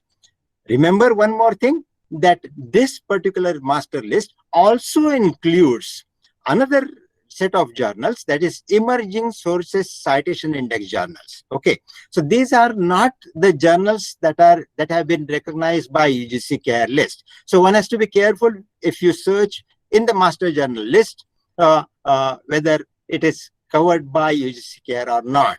Okay, so that's one thing. I have a slide on that. I'll detail on it. Right. The second list is the Scopus list, and the Scopus. There is another thing that has happened in the April 2020, very recent development.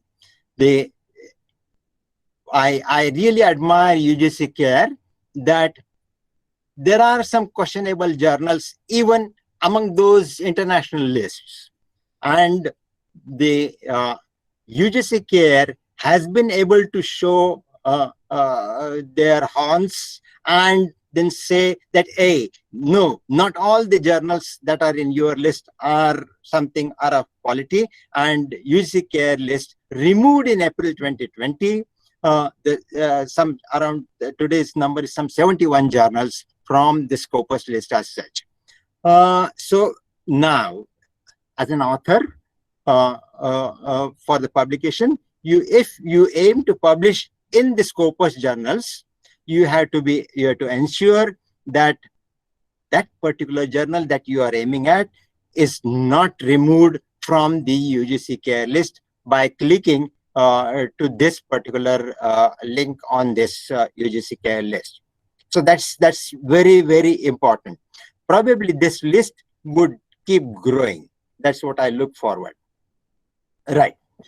Now, we will come to the Web of Science sources. As I indicated you, there is now only one source that's called Master Journal List, and on which you can search for the journals. And it is this particular what you call screen or website. I already given I'm giving addresses at the end of at the bottom of every screen so that we can move fast. I have made slides for every screen as such. We will not go on the real searching on anything of such. Right.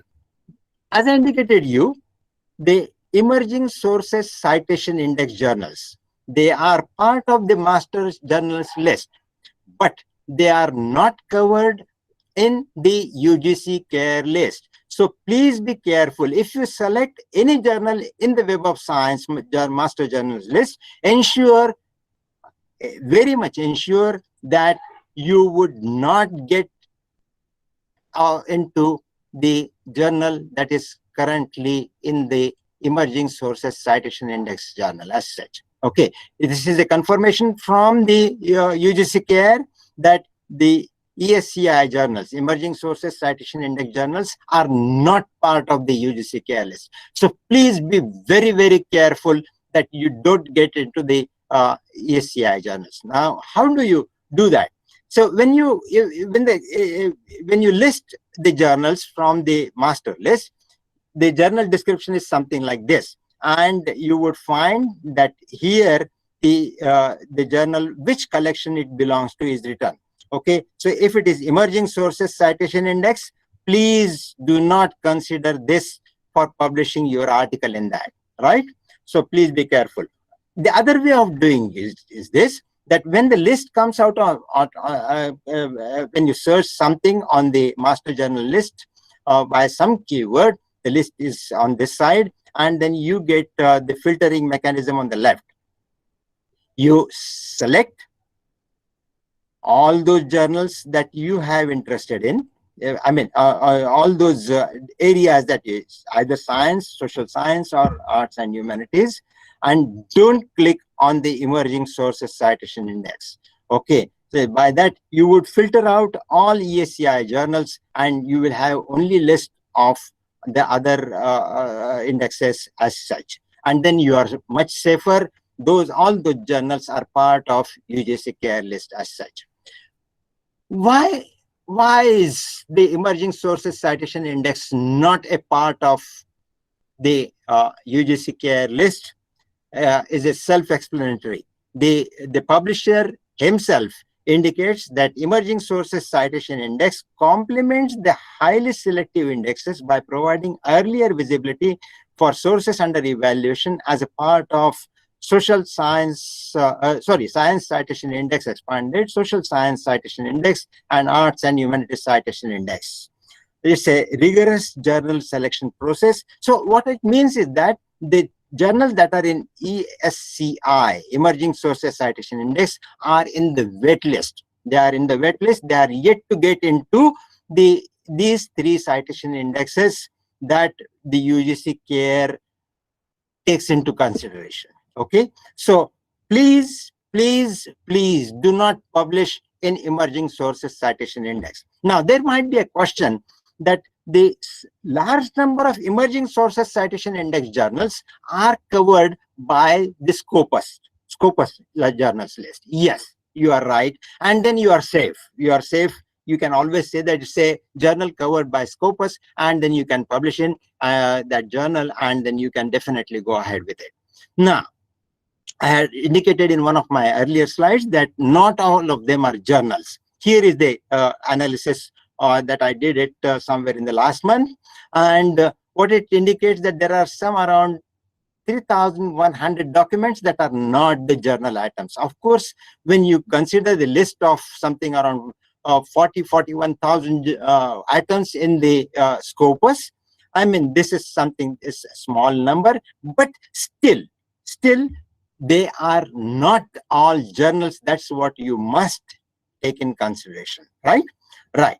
Now, I also would like to give an indication or hint that the number that you see on the Scopus list is very, very hefty. The 38,000 journals, or you would see the number 41,000 and odd, something like that. That includes this one also. And this is this list, it has a lot of redundant sources that they are no more useful for the journal selection because many journals are discontinued. Okay, here are some 3 examples. Indian Journal of Marine Sciences, say for example, Indian Journal of Marine Sciences has changed its title and it continued as Indian Journal of Geomarine Sciences. Okay, and that's why there is no more Indian Journal of Sciences that you can publish in. But then what the Scopus would say is that the coverage discontinued in the Scopus. And the Scopus didn't discontinue the coverage, but the title of the journal itself changed, right? So that's why. But then Indian Journal of Marine Sciences continues to be on the Scopus list, and that's how the list is hefty. Second example, Mangroves and Salt Marshes. This journal got merged into another journal, which is called Wetlands Ecology and Management. And then the Scopus list says that coverage discontinued in Scopus. Well, I mean, it discontinued because the journal doesn't exist at all, right? Okay. But then the title of the journal still continues to be on the Scopus list. Oceanological Act, I'm giving you examples from the oceanography journals because I largely work for large part of my career was in the oceanography field, so I'm pretty well aware of these journals as such, right?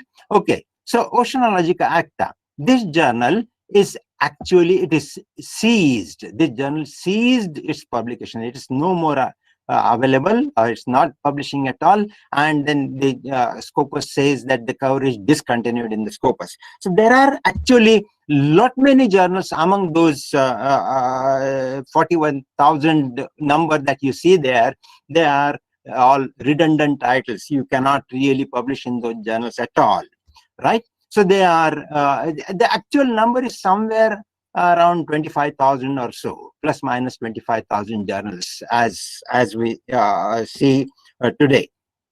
Right now, here is I would just now within those journals, yes, it is said that these 2 citation indexes do publish very quality journals. They have their own quality criteria through which the rigorous process the journal gets added to, etc., etc.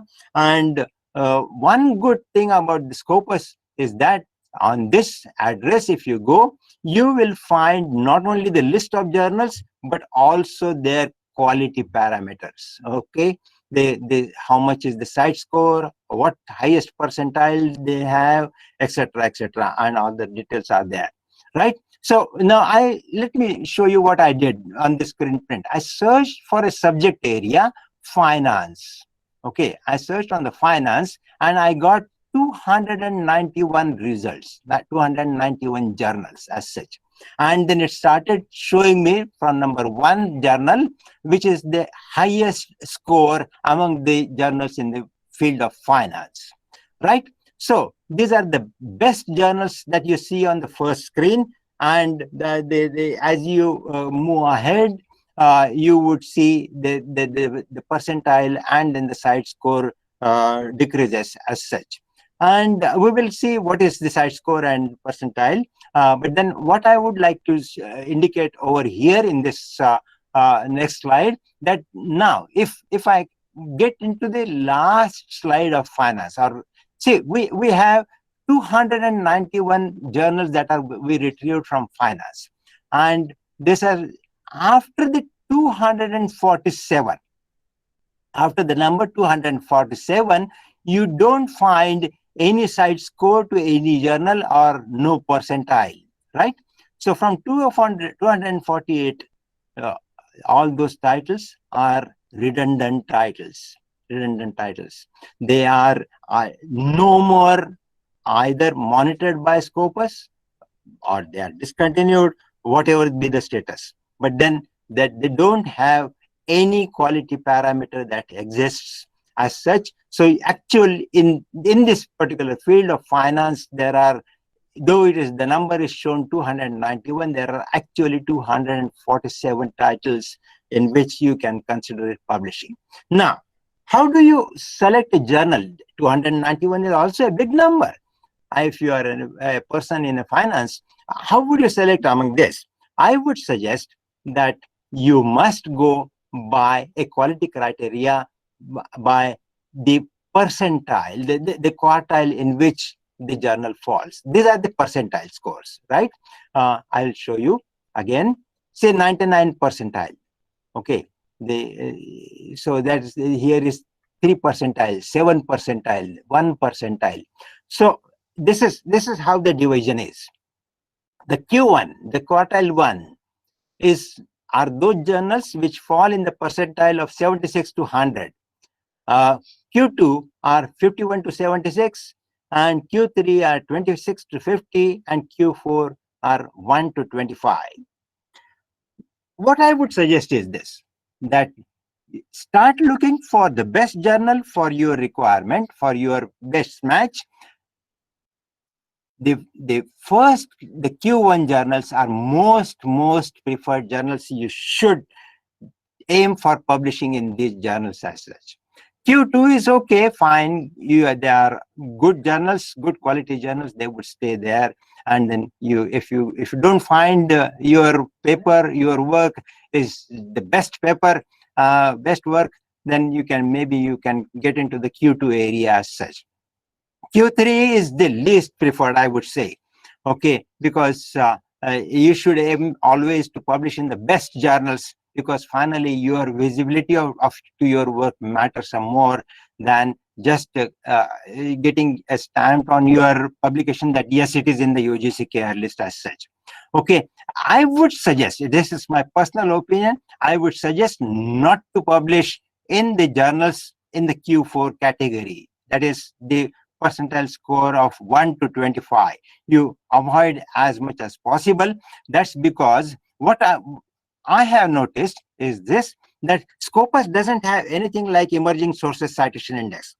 If Scopus thinks that, yeah, there is a candidate journal that could get added to the Scopus, it adds straight to the main list. And if it doesn't find it fitting well, it removes from the list. And that's how the journals that get into the bottom list of any of the subject areas keep on increasing, and then you run at a risk.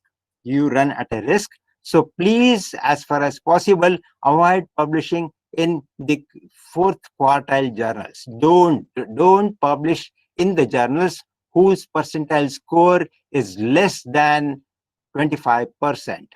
Please avoid that. That's my suggestion. Right. Here is another the quality criteria. The website is called Cymago. This Cymago is also dependent on the data from the Scopus itself, but it gives you a visible what you call explanation that a particular journal, for example, here is a journal title, a research in international business and finance, in which year, for which area that it deals with, and it is which quartile that it fitted in, right? So this tells you not only what is the current quartile of that particular journal, but it also tells you a little bit of history, that how best that journal performed, whether it improved. So it's, say, for example, this journal improved in finance from Q4 to Q3 and then now Q2, and it is stable in Q2 right from 2009 onwards. So that's something, that's what this SciMago provides you, and in addition to what the Scopus percentile score says, right? So this is, consider looking into the SciMago also, and think publishing in a best quartile, as far as possible, Q1, Q2 quartile journals as such, right? Okay, here is another tool that comes from Web of Science. Okay, that's called JCR, Journal Citation Reports. And this is something, a detail of the master journal list that we saw in the earlier slides as such. You would get the list of the journals in the second column. The rank is the first column, and then the other details, the quality criteria, are in the subsequent columns. However, this particular aspect, this particular tool, the JCR, is a priced document, okay? And this is not for free. Only what you get in the Web of Science is only the master journal list, whether the journal is covered or not. Okay, you require making a payment for journal citation report, that is JCR, and then get an impact factor of that journal, etc., etc. This is an online version of the JCR, and it's the same thing. Okay, so that is, this is also another quality criteria, but it is available at cost, not for free. So the Scopus is for free, and I am sure that you would prefer Scopus to look for a quality journal as such, right? Dr. Gowda already talked about how the impact factor is measured. Impact factor is the term to measure the quality of a journal based on the citations, and this is a what you call a copyrighted term, and this is used in context of Web of Science alone, and it deals with the number of citations received for the articles published in last 2 years journals, and the number of articles is in the denominator, and that's how you divide, and then you get an impact factor for a particular journal. The formula is extremely transparent, and so if you have a journal that is not covered by Web of Science, you can still find an impact factor to a journal, provided you get the citations to the articles that are published by that journal as such, right? The Scopus, well, the impact factor is measured based on 2 years or 5 years. I'll come to you. What is that 5 years? How? Why is this being calculated in 2 different years as such? But then, so this is how the impact factor is calculated for the 2 years or 5 years. Now, CiteScore is another tool that has come in, and that is as good as an impact factor, and it uses 3-year formula. Okay, it takes 3-year window. So the articles published in 15, 16, and 17 and cited in 18 provide the CiteScore. And this CiteScore, that's what you get it here for free, without making any payment for a particular journal. So it is that, at least currently, it is for free, right? So that's how you get this quality parameter for not making any more payment, right? So that is how the CiteScore gets calculated. Okay, let us discuss something really quickly on the 2 and 5 years impact. So there are some slow sciences and there are some fast sciences. So for example, mathematics. There are not as many mathematicians as many biologists in the world. Okay, so there are less number of journals in the mathematics as compared to the biological sciences, less number of publications, and therefore less chances of getting it cited. Right, so it's a slow science. So naturally, the opportunity to get cited, the articles cited in mathematics, are much, much lesser than the opportunity to get the article cited in the biological sciences. So this 2-year formula that was set earlier by the Web of Science, the then called Science Citation Index, was proved to be not good for such slow sciences, and therefore the publisher was convinced, and now the impact factor therefore is calculated for 2 and 5 years, right? And it is left to the user to decide whether it is a slow science or fast science, and then we decide which formula, 2-year or 5-year formula you should use.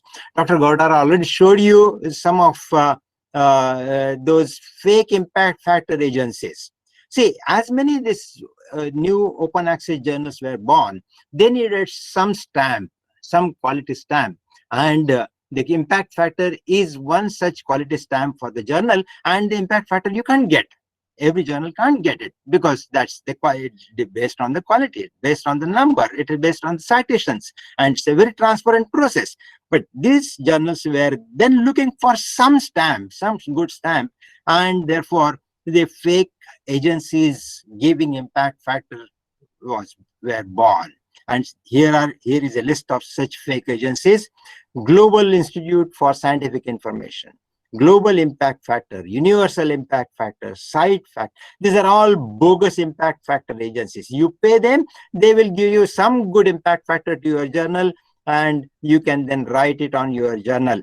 For example, here, okay, this is a website of this home page of a journal, and it boldly writes that its impact factor is 4.7 to 9.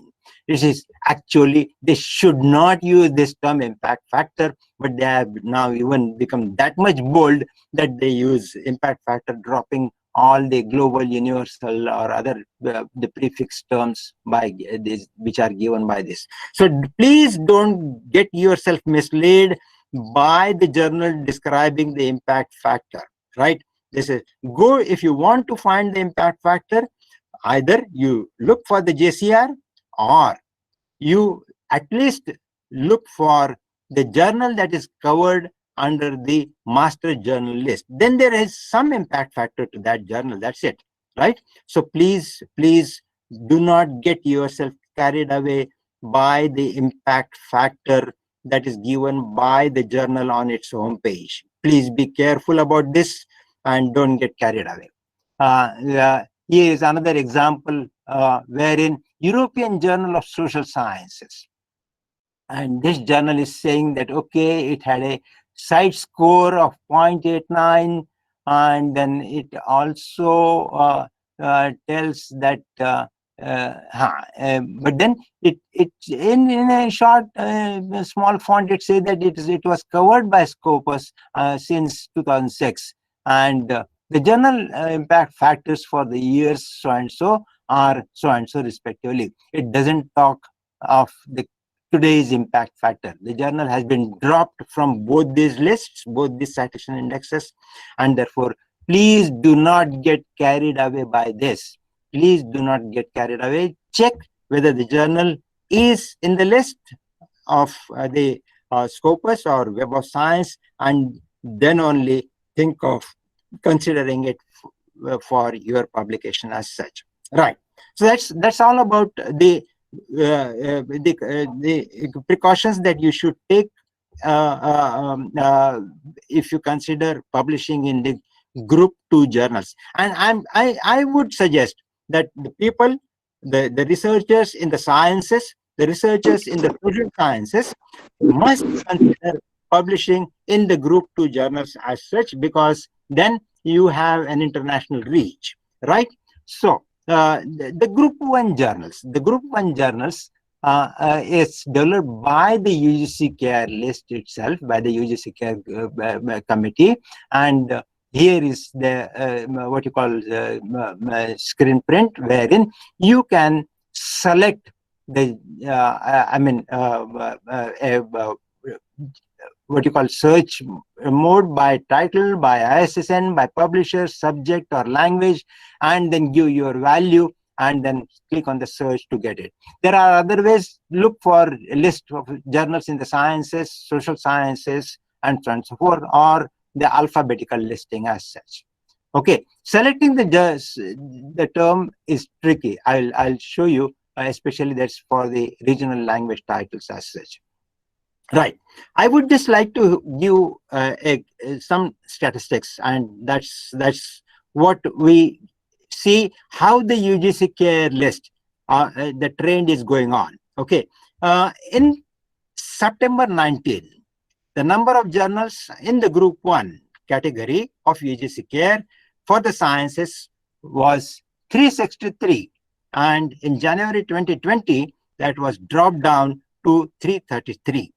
So is the case for the social sciences. The number has gone up a little bit higher. There is a big jump in the arts and humanities and Indian languages journals, you see, from in the 2 quarters. And that's how we can very well understand now UGC care Group 1 journals list is focusing largely for those researchers who have no opportunity to publish in Group 2 journals as such, that is the Web of Science and Scopus journals. The arts and humanities and the Indian languages are the areas which are not largely covered for the Indian researchers in the Group 2 journals category. So these lists will keep growing, but the other lists, the other subject areas might not grow, or they would even reduce. That's what the trend that it shows to me as such. Right. When you search on UGC care list, it is tricky, I said. I searched for the journal Hindi title. It's called Alochana. It's a journal in Hindi. So I searched for Alochana, AALOCHANA, and then it said no such journal retrieved. Right. Then I said, okay, let me search. Probably it takes only Devanagari script. So I searched in the Devanagari script Alochana, and then it retrieved a title Alochana, and then so and so. And so this journal is covered by UGC care list. And I said, why it did not retrieve by this English search? Because I see now here is a journal title. So the difference that I saw is Alochana, AA, and here they typed it as ALO.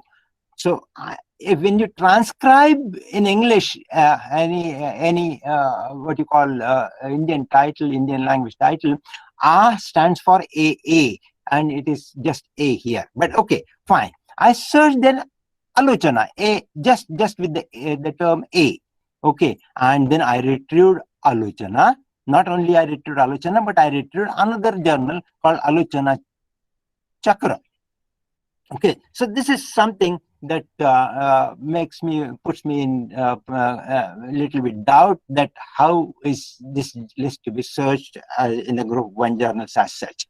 Right, whatever it may be, since this presentation was for the especially people from the Kerala, I thought that let me search the journals for the subject area, Malayalam, that is the linguistics. And then to my surprise, I noticed that there is only one journal that got retrieved when I searched for the Malayalam, for the subject. And I don't know, I'm not very sure whether there are not many literary journals in Malayalam or what, and why are they not getting covered in the UGC care list as such, whatever it may be. But this is what I noticed as such. Now, UGC care list gives you an opportunity to recommend any journal that you feel that has a standard quality that passes the standard quality criteria as such. And here are the steps. These have been described, and there is a link on the UGC care list called new submission. Okay, so the faculty from colleges require filling up that form. The form is not so simple. There are many quality criteria that the person recommending the journal requires to satisfy himself or herself, and then recommend it. The recommendation goes from the IQAC of a college to IQAC of the university, affiliated university, and then the IQAC of affiliated university would send the recommendation further after their observations to the regional university, and then the regional university will have their own recommendations that go to the finally the UGC care list as such. So this is how the process of submission of a new journal, recommendation of new journal to the UGC care comes in the place as such. Okay, this is something that I must tell you about, that the UGC care has also said now that there are many clone journals that are being born. So there are some predatory journals. There are some journals who are claiming for the false impact factor. There are some journals which are claiming that it is getting indexed somewhere, etc., etc. But now this is a new breed of journals that has born. They are clone journals. Okay, and then there is a precaution that the caution that the UGC care list has indicated, that please be careful. Here is one such core journal that I have found, clone journal that I found it, Our Heritage. Okay, now Our Heritage was earlier in the UGC care list, and it has been discontinued now from February 2020, and it continues this clone journal on their website. This is the what you call a website on which you will find this journal, and you will find that this particular journal, it says that it is a UGC care listed journal. Please be careful. Please be careful. How do you understand? How do you know that which journal is clone and which journal is not? There are some criteria. Now look at the contact list, the contact of the journal, and you would notice that the journal doesn't provide any complete address. It provides an email address, it provides some phone number, and nothing else. So that is one such thing that gives you an indication that it's a clone journal. GIS business. This is another funny thing. GIS business is covered by Scopus. Okay, and it is the Scopus list says that it is published by ABC Verlag. Okay, it's a journal in the field of Earth planetary sciences, and there is a link to the journal homepage which doesn't open anymore now. And I have contacted Scopus on this, and they are examining it. I don't know what is going to happen, but that's probably my guess is this, that the ABC Verlag publisher doesn't exist anymore now. But so I don't know where is the GIS business today. Whatever is the case it might be, but there is a clone journal that is born. Again, GIS business, you would find. And then it very largely it says that, yeah, it's in a UGC approved journal. Okay, it's a UGC. Again and again it's saying this is at the footer and this is at the top. And then interestingly, the word GIS, the GIS indicates that it's a journal in the Earth and planetary sciences area. But then this clone journal says that it also talks about the spatial studies, the urban planning, and then human settlements, and many more subject-related areas. Funny.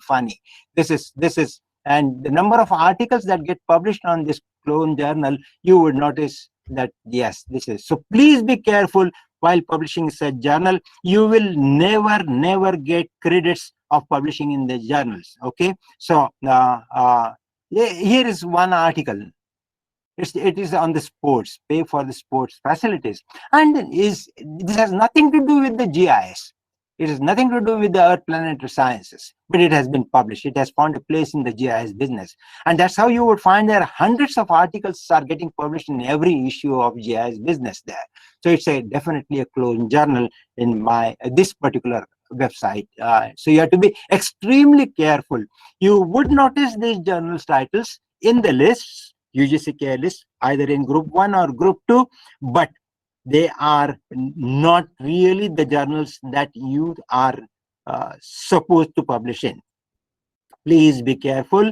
If you publish there, you have lost your opportunity to publish somewhere in a good journal as such. Okay, How do you identify the predatory and clone journals? Check title. I feel that the journal title depicts the specific topic that deals with. Match your paper topic to the title. Say, for example, the journal in the economics and finance is a broader topic. Okay, but be more careful for the titles, starting with the International Journal of. All these predatory journals have taken the name International Journal of. So once you come across any International Journal of, you must double check whether you are getting into the predatory journal or otherwise. Okay, avoid publishing in a journal which has a very broad title covering A to Z subject areas. This is also a sign of predatory journal. Okay, check publisher. This is another. Well, these are the 5 commercial publishers, the commercial giants. They do publish very standard journals. They maintain their standards well. The journal costs are very high, hefty, but then you are away. If you try to publish in any of their journals, probably you are away from the predatory and clone journals risk as such. Okay, and large number of their journals are covered in the impact factor or the Scopus or Web of Science lists also. And there is a less risk of publishing in the professional association journals, okay, because there is some agency, the third party, that is standing in front, as a publisher of that particular journal. So, but then ensure that there is a complete address, there is a website, and the mail address is not Gmail or Hotmail. They should have their own standing. That also gives some what you call clue whether the journal publisher is of some standard or not. Avoid unknown publishers that have no relation to the subject. Avoid that. Here is an example. International Journal of Advanced Science and Technology. It advertises that it is a Q3 journal, and you see in the contact there is just no details of contact. There is only editor-in-chief email address is given. Should you publish in such journal? And then look at the journal title, International Journal of Advanced Science and Technology. So no specific subject that it deals with. So that's how. Check EISSN. Well, this is a bit tricky. The print-only journals with ISSN only have their clones with the same name. ISSN on the website, you require to be very careful. That's what is, because there's no way that the EISSN is given only to e-journals or print journals as such. Okay, so it is not essential that the journal on internet will invariably have EISSN. No, it's not the case. Match the address, contact details, postal email, etc. of the publisher on the print and website journals. And this is another thing that you should. Publishing frequency. Okay, I have gone to that again, that same journal. You see, the journal is getting publishing so many issues, and there are many issues are special issues. See, S is written. Okay, there is a 10th special issue, and the routine issue is 7th issue, right? So if some journal is publishing more than supplementary or special issues, you have to be really careful, because they are just born to mint money. And you are paying for your publication, and they are just publishing something, and you should not. The number of papers that are published per issue. Well, a journal that publishes 10 to 15 papers per issue may be probably a preferred journal, but of course, good open access journals do publish many more articles than this. So definitely you have to be you have to look at this with a balanced approach as such. A journal that publishes several papers in a single issue, that's a sign of predatory journal. There are predatory journals in the even this standard lists also. So please be careful when you consider publishing in an open access journal as such. Check the editor and editorial board credibility. Check editor's affiliation for prestige, whether the editor is correct, on and how good or bad the editor is. You can check it by Google Scholar, which is a quick feature, and then how many publications that particular editor himself or herself has, and how many citations that he or she received. So that gives an indication that probably this editor will bring up this quality of the journal to which he is editor-chief as such.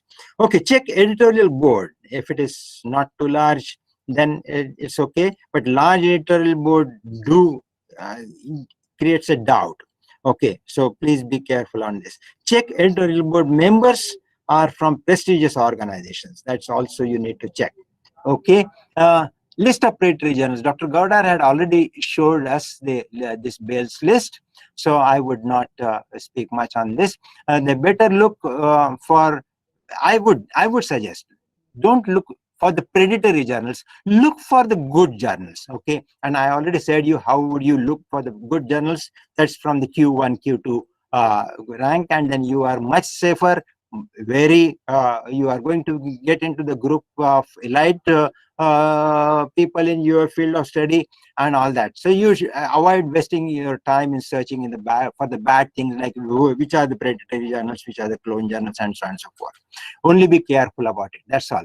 Publishing time and rejection rate. This is another criteria to find out that which is the predatory or clone journal as such. These predatory journals would quickly publish your articles. Dr. Gaudar had already spoken on it. I will just move ahead with this slide. There are some ready-made tools to find which journal your article has a potential in publishing. Okay, and these are some 4 links that are there. The last 3 are the publisher wise. So they would you just give your title, your abstract, and keywords to that particular what you call form, and then they would suggest you which is the best fit for your article and for getting it published in a particular journal. And that's something. It's a good way of doing it. This is for the Web of Science. And then this is for Elsevier, Springer, and Wiley. I just gave it as an example. So this is another way of finding which journal should you publish. Okay, I would just like to say I'm going to take another 5 minutes. I'm on the 46th slide of 50 slides total. I was a librarian at National Institute of Oceanography, and we used to give all India level service of the searching on an abstract database and then giving the articles references to any researcher in the field of marine sciences. We used to send it. So we used to receive a lot of requests. So one request, for example, used to come, I'm working on those days there was no internet, no emails. So a letter used to come in along with a floppy disk that download articles for me from your database and send it, because I'm at the fag end of my writing my thesis. So this is not the time that you should publish.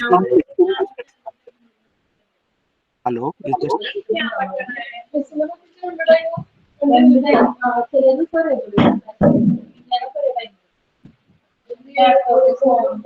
Hello. This is not for me. Okay, I'll continue. Please switch off your mic, please. So what I would just like to say is this, that before you think of research or publishing or something, you better find out a research area in your domain that is hot, a topic that is under discussion.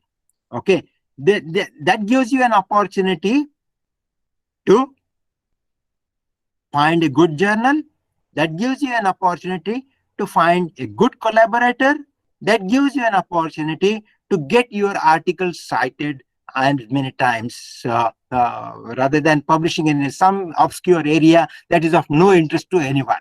Okay. The other thing, the collaboration. Look for collaborators. That's very, very important today. the collaborations help in increasing your citations, increasing your visibility. And you also get into the club of elite people in your area. Okay, so if you collaborate, you be on the social media actively or on the professionally, and you can convince the collaborators that how good are you and how would the collaboration with you would benefit them as such. You are going to benefit definitely. That's how you are going to collaborate, and you would also then the collaborations attract project funding. That's something, and then you are independent. And you can take bold decisions, etc., etc. So this is something you should think of, right? Very often I'm asked a question that how about publishing in conference proceedings or book chapters and all that. So I just have a couple of slides on those. Journal articles versus contribution in other forms. To me, the publishing in quality journals is something different than the book chapters. So, for example, when you publish in quality journals, your work goes under a rigorous referring system, whereas book chapters are normally on invitations by an editor. So, if somebody is inviting you to write a chapter, naturally, whatever trash you write, the editor has to accept it and nothing else. So that's not something that gets into the quality as such. Visibility of journals is much higher than any other types of documents as such, and therefore you have increased chances of citations. Don't limit yourself to publish only in the UGC care journals. Don't aim for that. Aim for highest citations, highest number of citations to your articles. That is going to give you credits in your career path as such. Okay, that's something that you should look forward for. However, it still depends on the discipline and where the author is. Where should you publish? That's what I mean. Maybe importance of journal articles is much more, and therefore the citation indexes are covering only journals or largely journals as such. However, I would show you Google Scholar matrix. Now, Google Scholar also tells which journals in which subject area are best journals or documents are. So you would notice that, say for example, computer vision and pattern recognition. In this particular subject area, you say the first 5 ranked document types are all conferences. So the publishing in these conference proceedings is something great than publishing in the journals in that field as such. It's in these conferences take place every year, and the rejection rate is very high. If you get an opportunity to publish in those conferences, you that's something really great. Okay, here is a tool which tells you the quality criteria of a particular conference. The fly-by-night conferences, which takes once in a while, are not there at all. So you don't look at all to those conferences. But the conferences that take place every year, this particular website, here, there is a link over here, address here. You please look into the conference ranks. That's the name of this website, and it will tell you how good is the conference. Okay, it tells you from A is for the best and C is for the worst, right? Okay. Publishing in monographs, chapters in monographs, UGC is totally silent. Okay, there is no criteria established so far. UGC has established criteria only for the journals. So that's how there are still no opportunities to speak something on this as such. But however, you always think of publisher's reputation when you think of monographs or chapters in monographs. Who is publishing? Who is the publisher? The publisher's reputation is judged by geographic spread. How is it an international publisher, or is it a publisher at least for your region, for your regional studies? Is a publisher that belongs to your subject specialization? Is that publisher going to give away the copyrights to the author? Is it the publisher that going to print in publish in the print as well as in e-form, and all such things? Okay, editor's reputation. This is another thing, that yes, how good is the editor? So the editor, the quality of the document, the monograph, also depends on the quality of the editor as such. So think of all that. So thank you very much. This is all about what I wanted to say, and I hope that you benefited. If there are any questions, I would like to take you. Otherwise, this is my email address. You can always write. Thank you.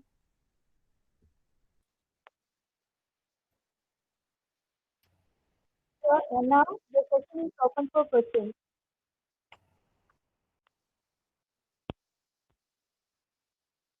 If you have any questions, you can ask now.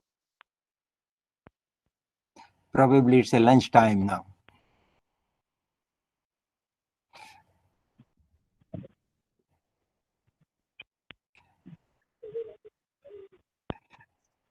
Nice presentation, sir. Thank you for compliments.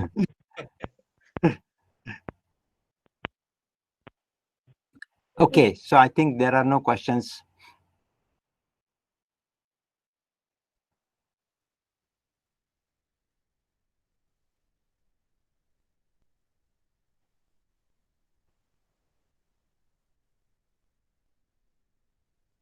Well, we don't see any questions on the chat also. Yes, sir. No questions. Right. So thank you, madam. Thanks a lot for the opportunity. Okay, thank you, sir. Now I request Dr. Sinike Benjamin to deliver the vote of thanks.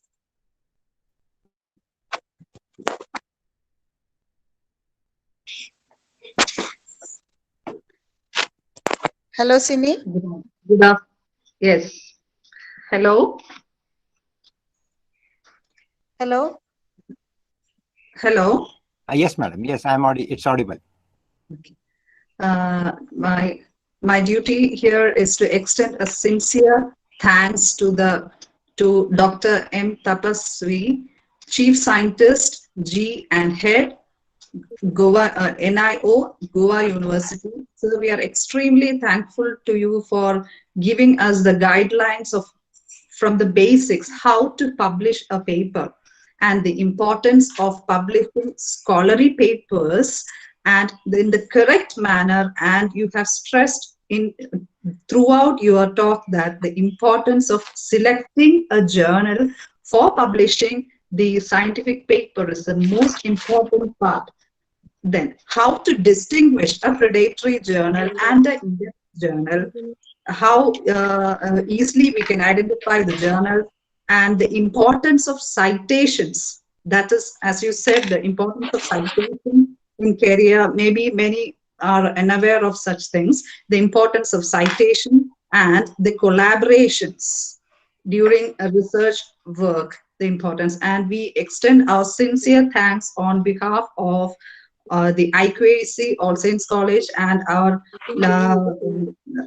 All Saints College for giving us a very good webinar on the selecting journal.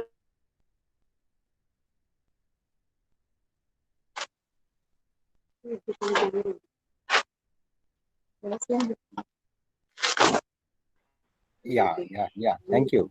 Thank you so much. Thank you, sir. Yeah, welcome. Bye. Oh, bye, sir. Okay, thank you, sir. Now, the next session will start at 2 p.m. and you can log in using the same link. Okay, thank you.